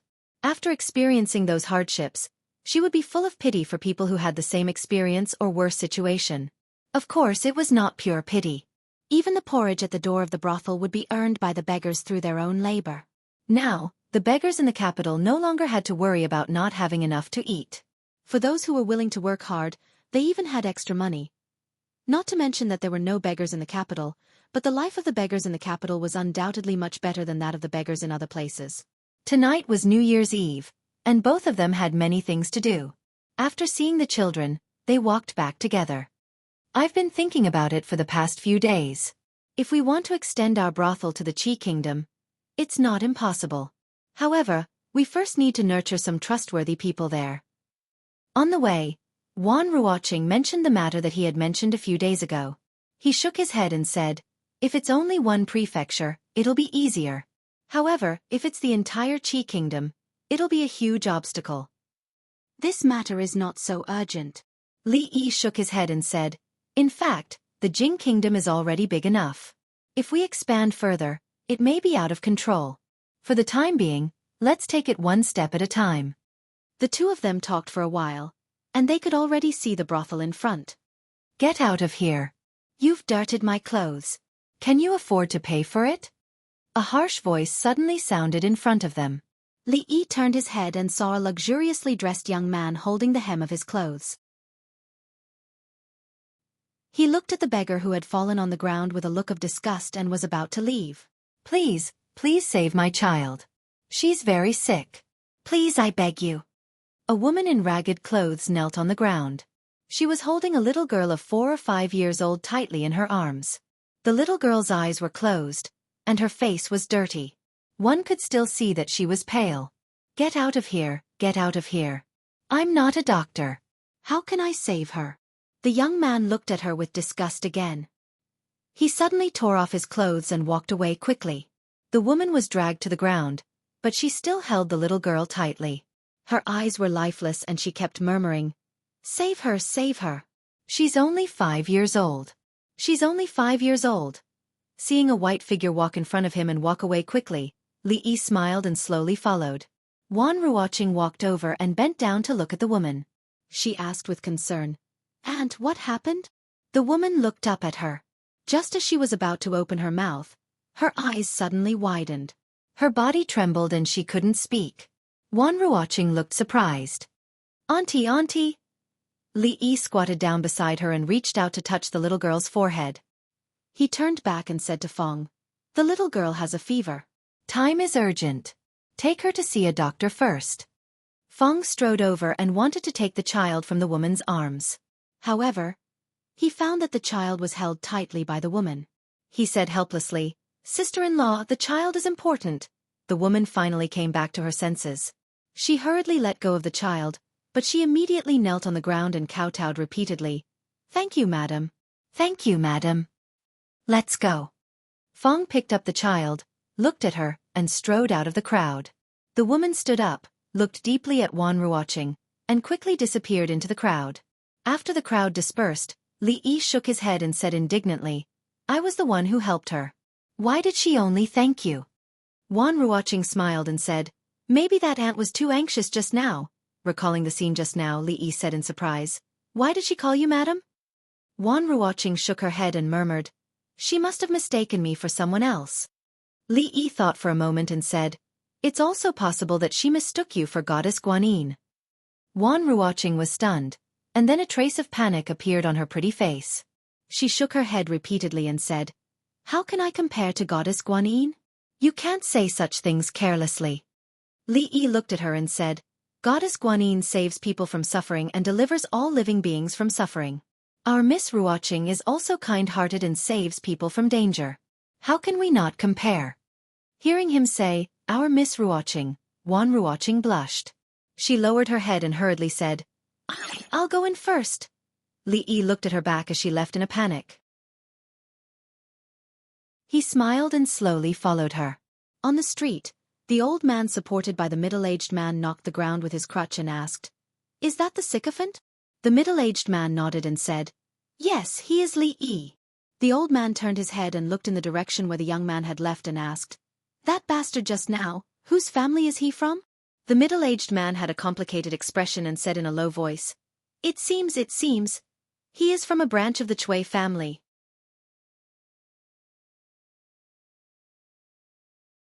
Chapter 850. Let's close the brothel early today. There shouldn't be many customers on New Year's Eve. After a few more days of rest, it'll be time to get busy again. When she walked out of the brothel again, Li Yi was carrying a pile of things in her arms.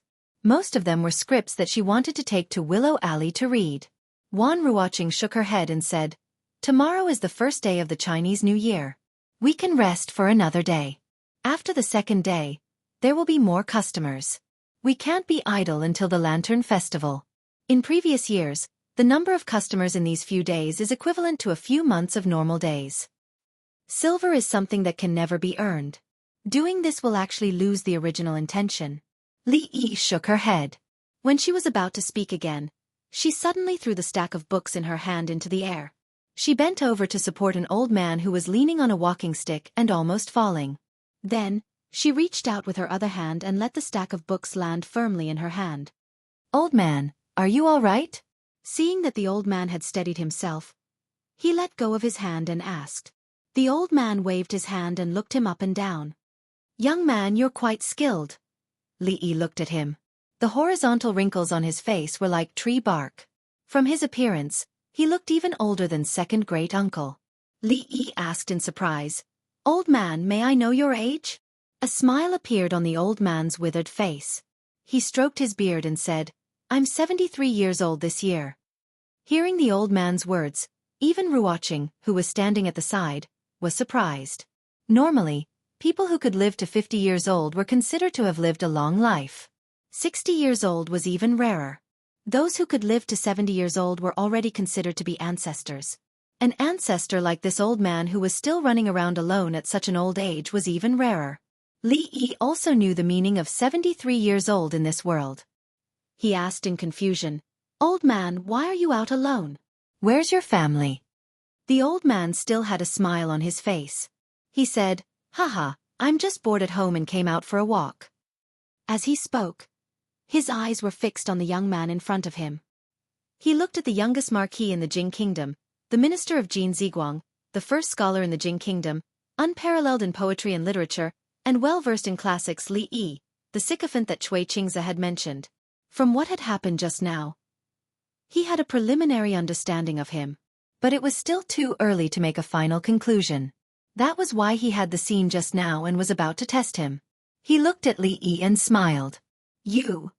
Haha, then continue to stroll. We'll be leaving first. There are many people on the street, so remember to be careful when you walk. Don't fall again." The old man stood on the street with his walking stick and looked ahead. Until the young man and the young man. He saw the young man walk. He closed his mouth slowly after the young man and the woman disappeared. Li Yi also smiled and looked in a certain direction. He turned to look at Wan Ruoqing and said, "Let's go." The old man stood on the street with his walking stick and looked ahead. He didn't close his mouth until the young man and the woman disappeared. A pondering look appeared on the old man's face. A moment later he asked, "Was it a little fake when I fell just now?" "Ah. Was it?" The middle-aged man nodded and said in a low voice, "Yes. It was too fake." Li Yi shook his head and said, "Didn't you notice it just now?" Wan Ruoqing shook her head and said, "No. When I noticed it, you had already helped the old man up." Li Yi shook his head and said, "Although that old man is not young, his body is very strong. He could have thrown away that walking stick. He actually fell down on purpose just now. Moreover, there was another person watching us in the dark. It's very likely that he's his accomplice. Although the old man was very old, he might not even be as good as an actor in terms of acting skills. If it was in the future, he would definitely be beaten to death."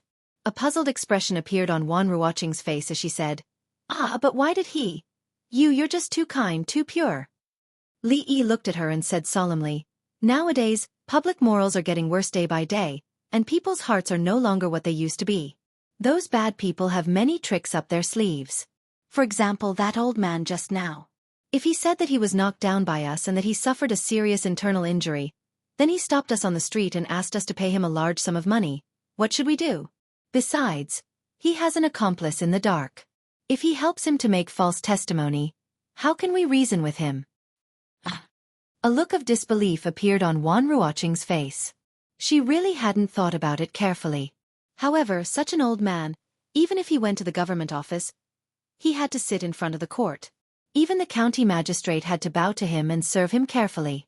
If he really insisted that they were the culprit, then, recalling the kind-looking old man just now, she looked at Li Yi and asked uncertainly, "But, the old man just now didn't look like that kind of person?"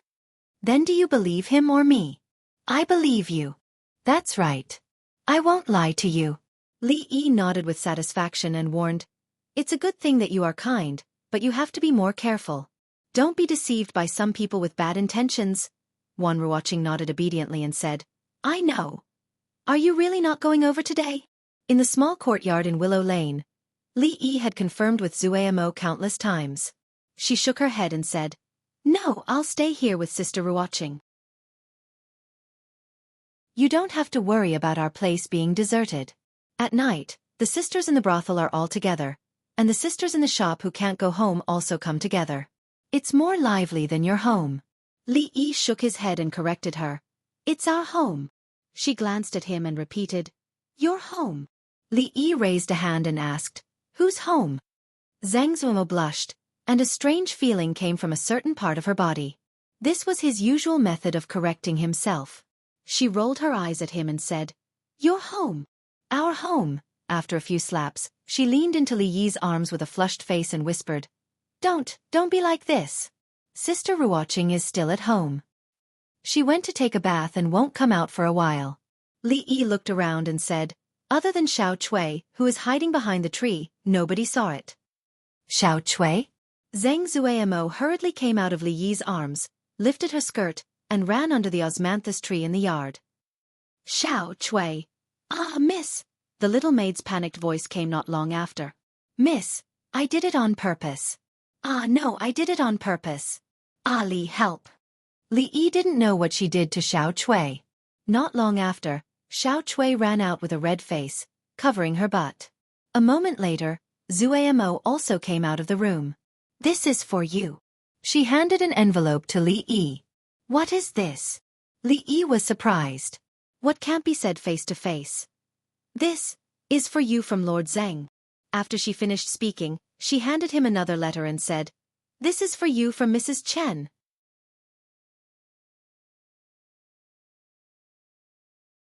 Chapter 851.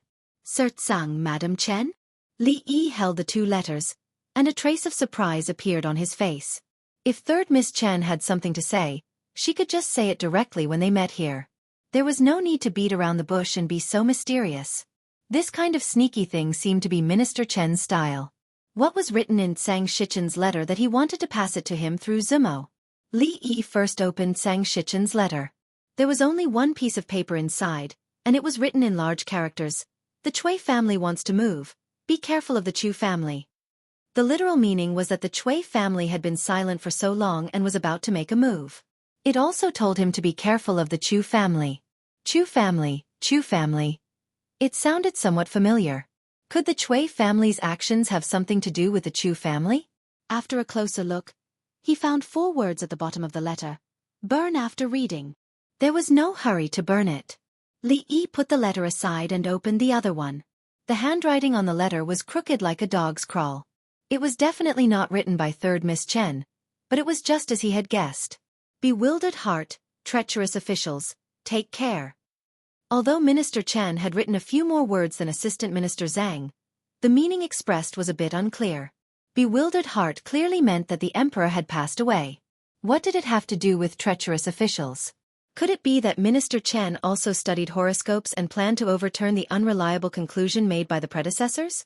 Besides, with the empress in charge, how could there be treacherous officials in the court? Who would dare to mess up the government? Taking 10,000 steps back, even if there were treacherous officials, the ones who should be worried should be the treacherous officials themselves. What did it have to do with him? Why did he tell him to take care? His gaze moved again. There were also 4 words at the bottom of the letter. "Burn after reading." Both of them sent him letters at the same time. Clearly, they hadn't communicated before. It seemed that the rumors about Assistant Minister Zhang and Minister Chen in the court weren't completely groundless. This tacit understanding couldn't be matched by ordinary people. Zheng Zumo looked at him and asked worriedly, "Is there something important?" Li Yi shook his head and said, "It's just a small matter. Don't worry. Your husband is very powerful." "Who's worried?" Zheng Zumo glanced at her and said in a low voice, "Whose husband are you?" "All right, it's getting late. We should head back." Li Yi shook his head. In the end, he didn't want to force her too much. At most, he would spend a little more time running around. Before he left, he reminded her, "By the way, remember to burn those 2 letters." Zheng Zumo nodded and watched him walk out the door.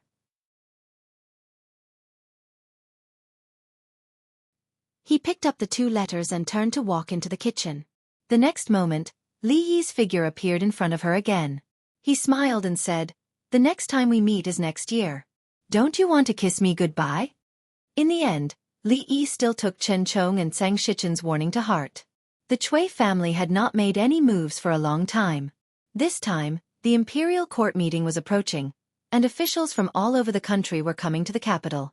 Even a small matter could have a great impact, so they had to be prepared. But with just Antares guarding the heart, he didn't know what they were going to do and couldn't deal with them in advance. If he could have a reliable spy in the Cui family, how good would that be? However, it was also good that the Cui family had made a move. Only with action could there be a way to deal with it. With Chen Chong and Assistant Minister Zhang, if the Cui family could still turn the tables, it would mean that the king of Shu was favored by the heavens. He might even be able to defy the heavens. Son-in-law. When he walked to the side of the carriage, Fong called out. Li Yi looked back at him and asked, "What is it?" "Face." Fong only said 1 word. Li Yi wiped his face and asked, "Anything else?" Fong nodded and said, "We can go now." On the last day of the 3rd year of Jing He, Li Yi sat in the carriage and sorted out the big and small things that had happened in the past year. The birth of the young master and young mistress of the Li family was the happiest thing in the family. After going through all the hardships, he finally got together with drunken Mo. Although there was still some distance to the end, it was only a matter of time. Her Royal Highness was in charge of the government, and the people's hearts were in her favor. The overall situation was gradually stabilizing. Yongning's psychological trauma was gone, and the Tsundra Lolita was 1 year older. Mississippi Lu had also grown up, and her temperament had actually become gentler recently. Even Fong had become more sensible. He seemed to be full of expectations for the future. There were many customs on New Year's Eve, and they were very troublesome. From noon onwards, everyone in the family began to get busy. The maids and servants cleaned the entire house, and the floor was spotless. The pillars outside could even reflect the shadows of people when they walked closer. As for the things like putting up couplets, window flowers, and lanterns, there was no need to borrow other people's hands. The couplets were written by Li Yi himself. He smeared some paste on them and moved a ladder to put them up. Xiaofan stood in the distance and shouted, "Young master, it's crooked, crooked, a little more to the left. The left is too much, a little more to the right." The window flowers were made by Mississippi Lu. Li Yi only realized today that he had always underestimated Mississippi Lu. A pair of scissors was waved in her hand like a weapon. Her speed was so fast that even Li Yi could not see it clearly. Soon, there were all kinds of window flowers in her hand, and she distributed them to the maids to put up. Lin Wanru could not help much. Rui was decorating the ancestral shrine, so she carried Li Duan in the courtyard to bask in the sun. The little guy was very familiar with her now, but when he was hungry, his hands would not behave, which occasionally made Li Yi feel a little embarrassed. The New Year's Eve dinner was eaten by many people. In terms of atmosphere, it was naturally more lively than the previous 2 years. After that, they made dumplings together to celebrate the new year. Eating dumplings on the first day of the new year was a long-standing custom in the Jing kingdom. After dinner, there was still a long time before dawn. The 2 old madams' bodies could not last until then, so they went to bed early. Duanwu sat there for a while and dozed off, and was also taken away by her aunt. After playing mahjong for more than an hour, Li Duan was startled awake by the sound of firecrackers outside. He cried incessantly. Rui hurried to comfort him, but was entangled by him and could not get away. Li Yi saw that Lin Wanru also looked tired, so he tidied up the table and said, "Miss Lin should also go to sleep." Lin Wanru got up and bade farewell. Li Yi felt a weight on his shoulder. Xiao Huan leaned on his shoulder and fell asleep. With great difficulty, he carried her back to the room, covered her with the quilt, closed the door and quietly walked out. The courtyard, which was bustling just now, suddenly became quiet. The sound of firecrackers could be faintly heard from afar, flashing in the sky. That was the fireworks set off by the rich families, illuminating the entire sky from time to time. On the stone table in the courtyard, a figure that was somewhat blurred by the flashes of the sky, looked at a certain direction of the night sky, and drank by himself. Still not sleeping?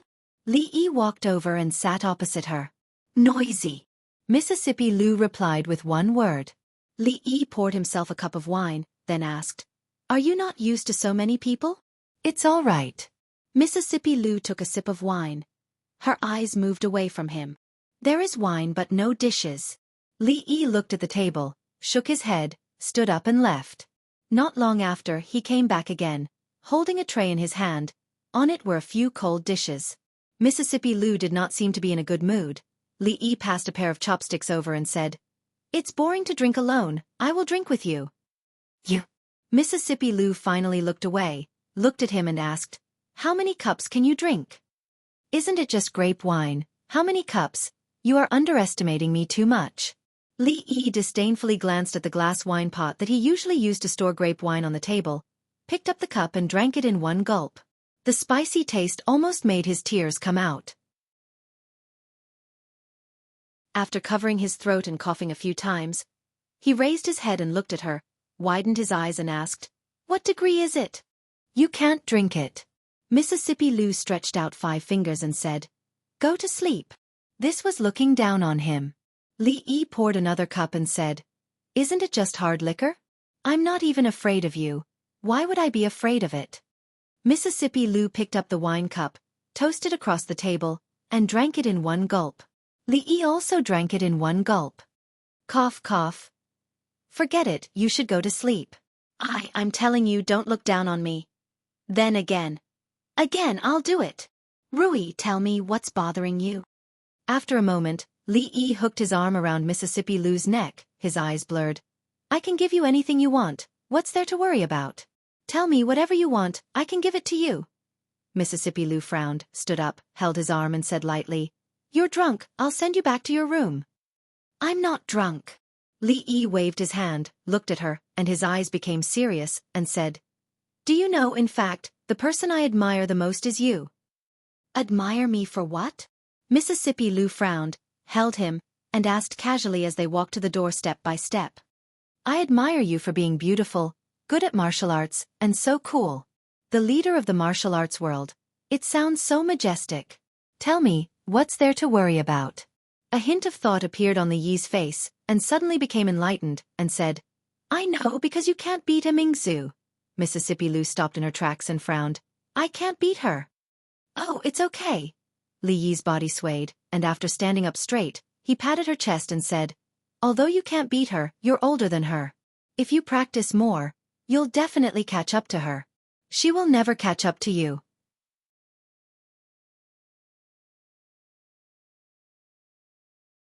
Chapter 852. When he woke up, the sky was already bright. His head hurt a little, and his mind was in a mess. He had a dream last night. The moment he woke up, he didn't know what he dreamed of, but he suddenly felt a little empty. After sitting up from the bed, his face changed. In his memory, he was drinking and chatting happily with Second Miss Lou under the moonlight. He closed his eyes and opened them again. How did he end up on the bed? Could it be that last night, both of them were drunk, and then, Li Yi's face was a little pale. He looked down and found that the clothes from yesterday were still on his body, and Mississippi Lou wasn't sleeping beside him. Only then did he feel relieved. Fortunately, he was only drunk and didn't do anything reckless after getting drunk. But why did his butt hurt so much? Could it be that it wasn't him who did reckless things to Mississippi Lou, but Mississippi Lou did it to him? Thinking of this, he had a terrible headache. He couldn't remember anything about what happened last night at all. Xiaofan walked in from outside and handed him a wet towel first. Then she brought a cup of tea over and said, Young master, you're awake. Have some tea to sober up. Li Yi drank the tea in one breath and asked, Where's Second Miss? Practicing martial arts in the yard. Li Yi got out of bed and only put on an outer shirt. When he walked out of the room, he saw Mississippi Lou in white, doing Tai Chi leisurely. Her hair was tied up high, and she looked a little heroic. Li Yi couldn't care less. He rubbed his butt and walked over. He looked at her suspiciously and asked, What did you do to me last night? Mississippi Lou didn't pay attention to him immediately. She finished a set of moves and slowly stopped. Then she glanced at him and said, You were drunk last night. When I sent you back to your room, you rolled off the bed many times. How do you know that I rolled off the bed many times? The doubt on Li Yi's face didn't disappear. Even if she rolled off the bed, it was impossible that she only fell on her but every time. Second Miss Lou said lightly, I stayed by your bedside for the whole night. You stayed by my bed all night? Li Yi looked at her with his eyes wide open. You watched me roll off the bed every time? When you fell asleep last night, you called a name 98 times. You're two. Li Yi paused and looked at her and asked, What? When you fell asleep last night, you called a name 98 times. Mississippi Lou repeated again. Trick, it was definitely a trick. Had she forgotten that he was the one who told her journey to the west? She didn't even change the numbers. This trick was extremely insincere. Li Yi shook his head and said, I slept alone last night. Maybe I'm not used to it. I probably mistook you for Rui. Second young lady Lou nodded, agreeing with his answer. Then she said, You asked drunk Mo to call you 84 times. This. Li Yi hesitated for a moment.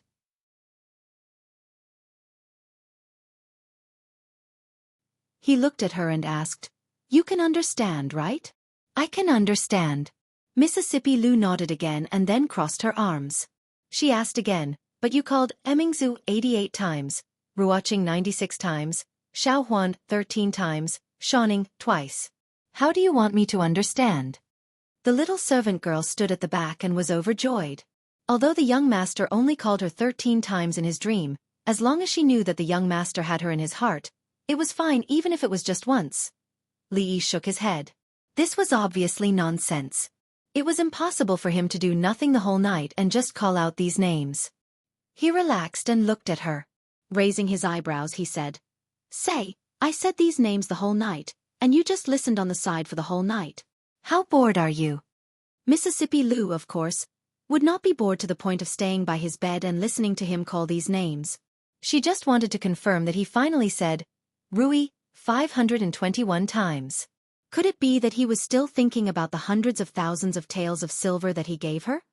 I'm just joking. Don't be nervous. She looked at Li Yi deeply, waved her hand and turned to leave. Who's nervous? Li Yi stroked his chest. After washing up, he walked out of the door and murmured, I feel like I've forgotten something. Oh yes, I remember. Dumplings. I woke up late and haven't eaten the dumplings. When he walked out of the room, he saw the old mistress coming in from outside. After seeing him, a trace of surprise immediately appeared on her face. She asked, why are you still here? Li Yi was a little confused. It was the first day of the new year. Where else could he be? Why didn't you attend the Grand Court Conference? Grand Court Conference? Li Yi was stunned. After thinking for a while, he turned and asked Xiaofan, what's the date today? Strange. What's wrong with this kid today? Why isn't he here yet? In the main hall, old General Shui leaned against a pillar and tilted his head to look. He said doubtfully, the Grand Court Conference was a grand event that was only held once a year. Not only the local officials and nobles would come to the capital, but the officials and nobles of the capital would also definitely attend. It had been almost 4 hours since the Grand Court Conference started, but there was still no sign of him. Could it be that this kid did not intend to come today? Old General Shui looked up. The emperor was unwell, so the dragon throne was naturally empty. The eldest princess sat on the phoenix throne with a phoenix hairpin hanging on her head. When she looked at the officials who were reporting their work, she actually had a dignified air that did not lose to the emperor. In front of the hall, a general who had taken off his armor bowed. Your Highness, General Su Dingyuan led 30,000 soldiers and fought against 50,000 Zhao soldiers in Suzhou. He won a great victory and captured the general who supports the Zhao kingdom, Wu Yun Kai. With the divine weapon of Tian Fa, he killed 5,000 enemies, captured more than 10,000 enemies, and seized 3 cities. The capital magistrate, Lu Daiyou, stepped forward with a ceremonial tablet in his hand. Your Highness, 5 prefectures in Jiangyi and 7 prefectures in Wannan have donated 5,320,000 taels of silver. They have all been returned to the treasury. After Lu Daiyou left, an 11-year-old youth dressed in a golden python robe stepped forward. He cupped his fists and said, Your Highness, the first batch of 105 students from the academy have already graduated before the new year. They are waiting for the Ministry of Personnel to make arrangements. The former capital magistrate, the current left minister, Dong Wenyun, said, the autumn reform involves a total of 6 ministries and 13 departments. More than half of it has been completed. The imperial physician Lu Jimin said, after the improvement of the method of midwifery, the chances of a woman dying from dystocia have been greatly reduced. County Marquis Li's suturing technique has also made great contributions on the battlefield. Li Mingzhu calmly looked at the officials of the various departments reporting their work. Although 4 hours had passed, there was not the slightest impatience on her face. Over the past year, too many changes had taken place in the Jing state, and from the words of the people below, she would always hear the same name. She tilted her head and looked in a certain direction. There was no one in the seat that should not be empty. When Li Yi walked into the palace, the long queue on both sides had gradually dispersed. Looking at the crowd walking out of the hall, he knew that there was no need for him to come. A figure strode over from the front and pressed on his shoulder. He questioned, the Imperial Court Conference has already ended. Why are you only here now? Since you didn't come, I had to let Prince Jean go in your place. I'm not here to participate in the Imperial Court Conference. Li Yi looked at old General Shui and shook his head in confusion. He said, I'm just taking a walk, just taking a walk. Old Shui, see you later, he turned and walked in another direction. He raised his hand and waved at old General Shui casually.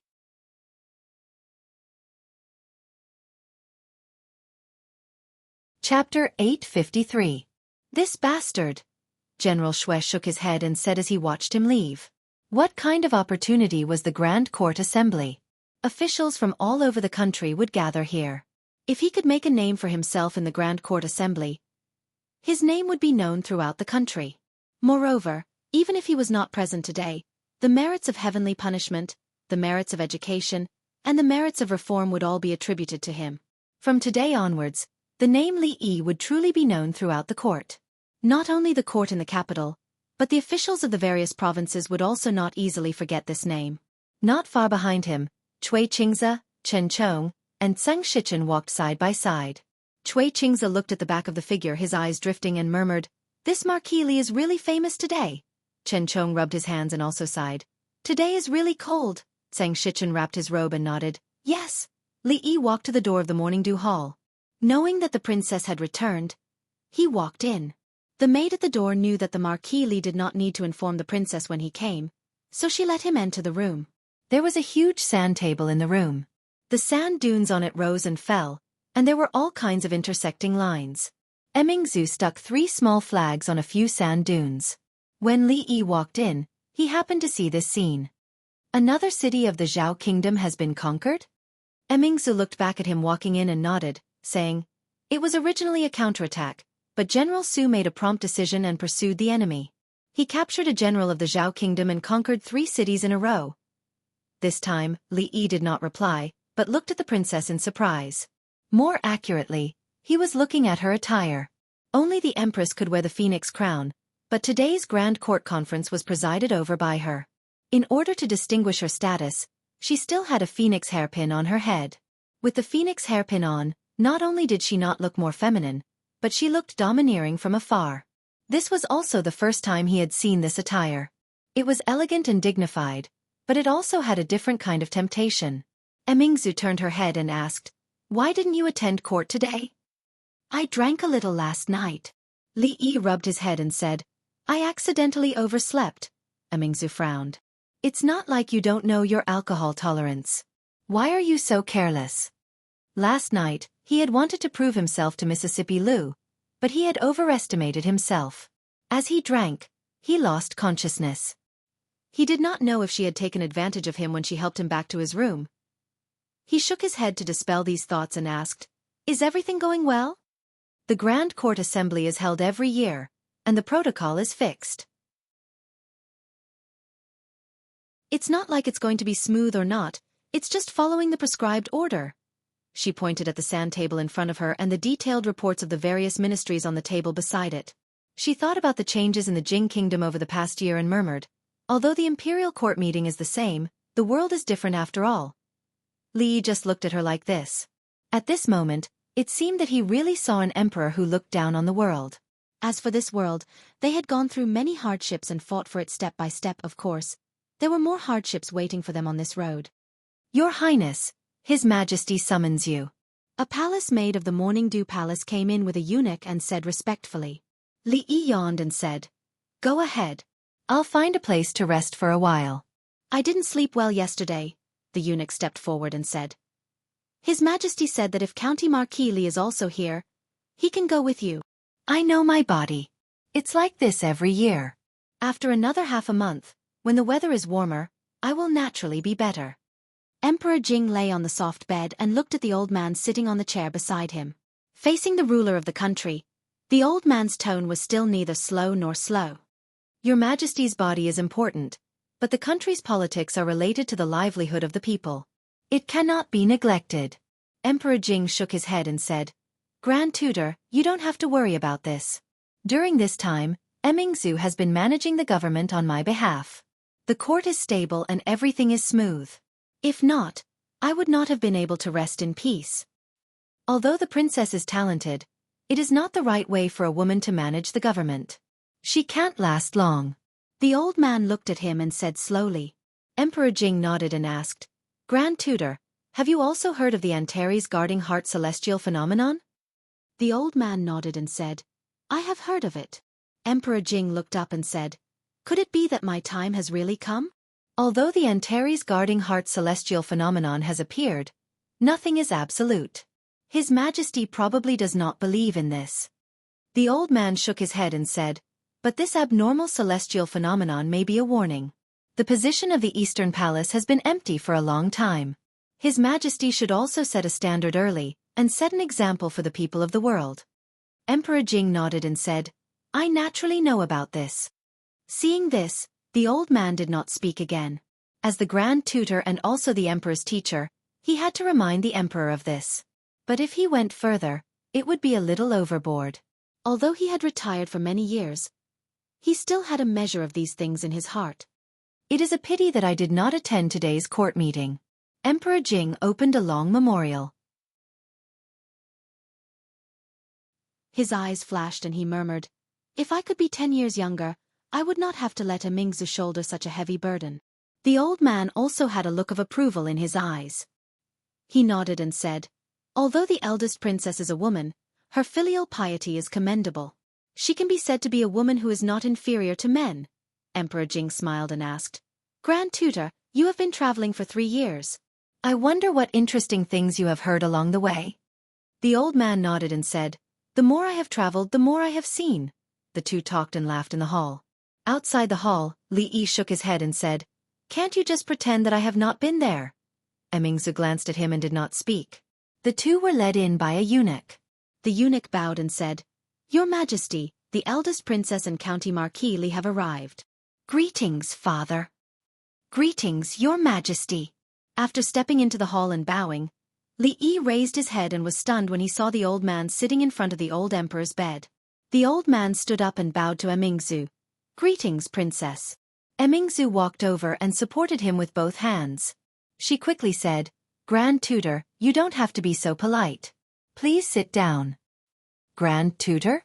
Li Yi looked at the blackmailer old man he met yesterday and was even more surprised. The blackmailer old man looked at him and a smile appeared on his bark-like face. He said, "Young man, we meet again." Mingzu looked at the old man and her eyes finally stopped on Li Yi. Emperor Jing looked surprised and asked, "Grand Tutor, you have already met him?"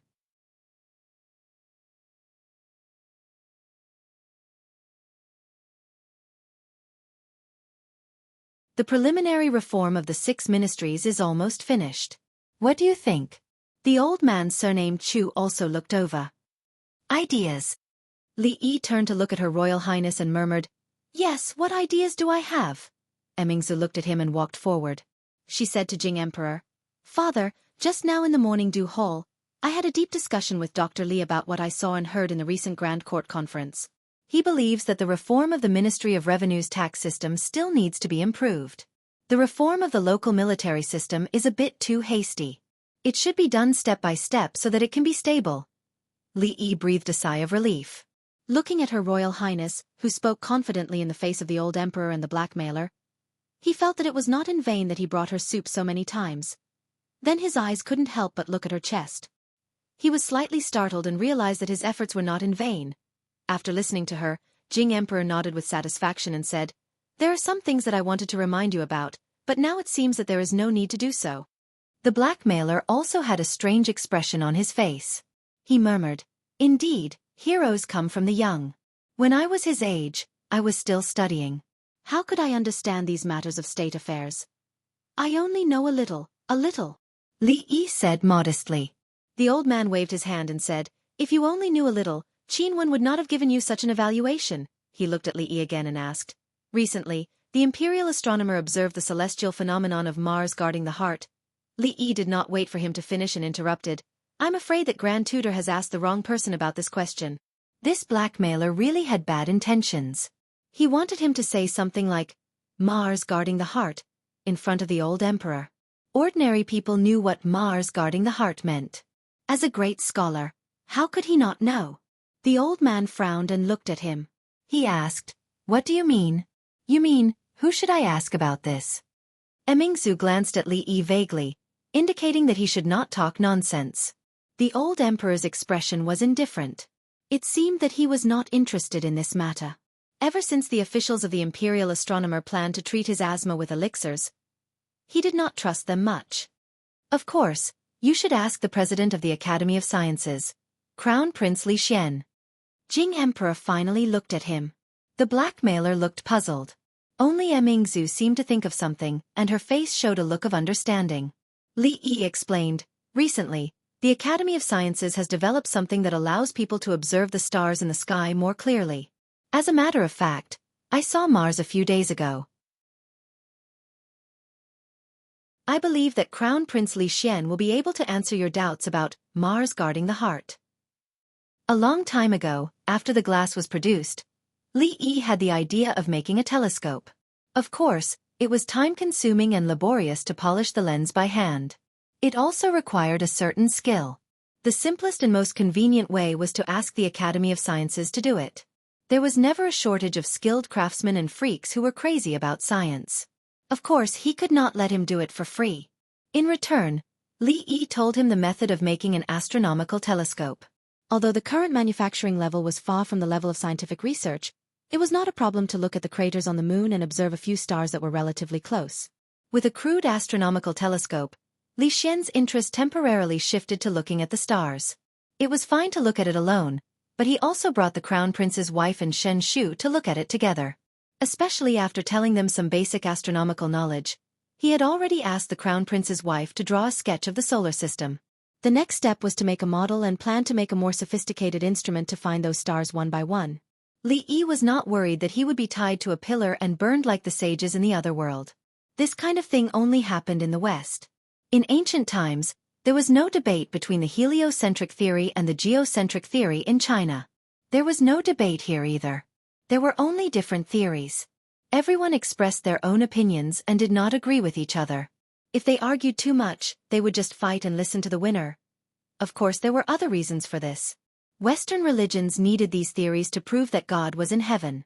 Overthrowing theories was equivalent to overthrowing God. The god of the Jing kingdom was lying on the bed in front of Li Yi. Overthrowing the theory of Mars guarding the heart, the old emperor must be very happy. If he smiled, he might live for a few more seconds. As for whether Li Xian's theory would cause some people's beliefs to collapse and their worldview to be reshaped, this was not something he considered. But there was one thing he was sure of. If anyone dared to tell him in front of him that Mars guarding the heart meant that Mars was close to the heart, it meant that the emperor who doted on him was dying, and he might beat him to death. Li Yi looked at Grand Tutor Chu again. He wondered how many punches he could take from the Crown Prince. You're tuning in to the Xiaofan's Wuxia Tales YouTube channel. Don't forget to subscribe and join us on this journey to catch the most captivating stories.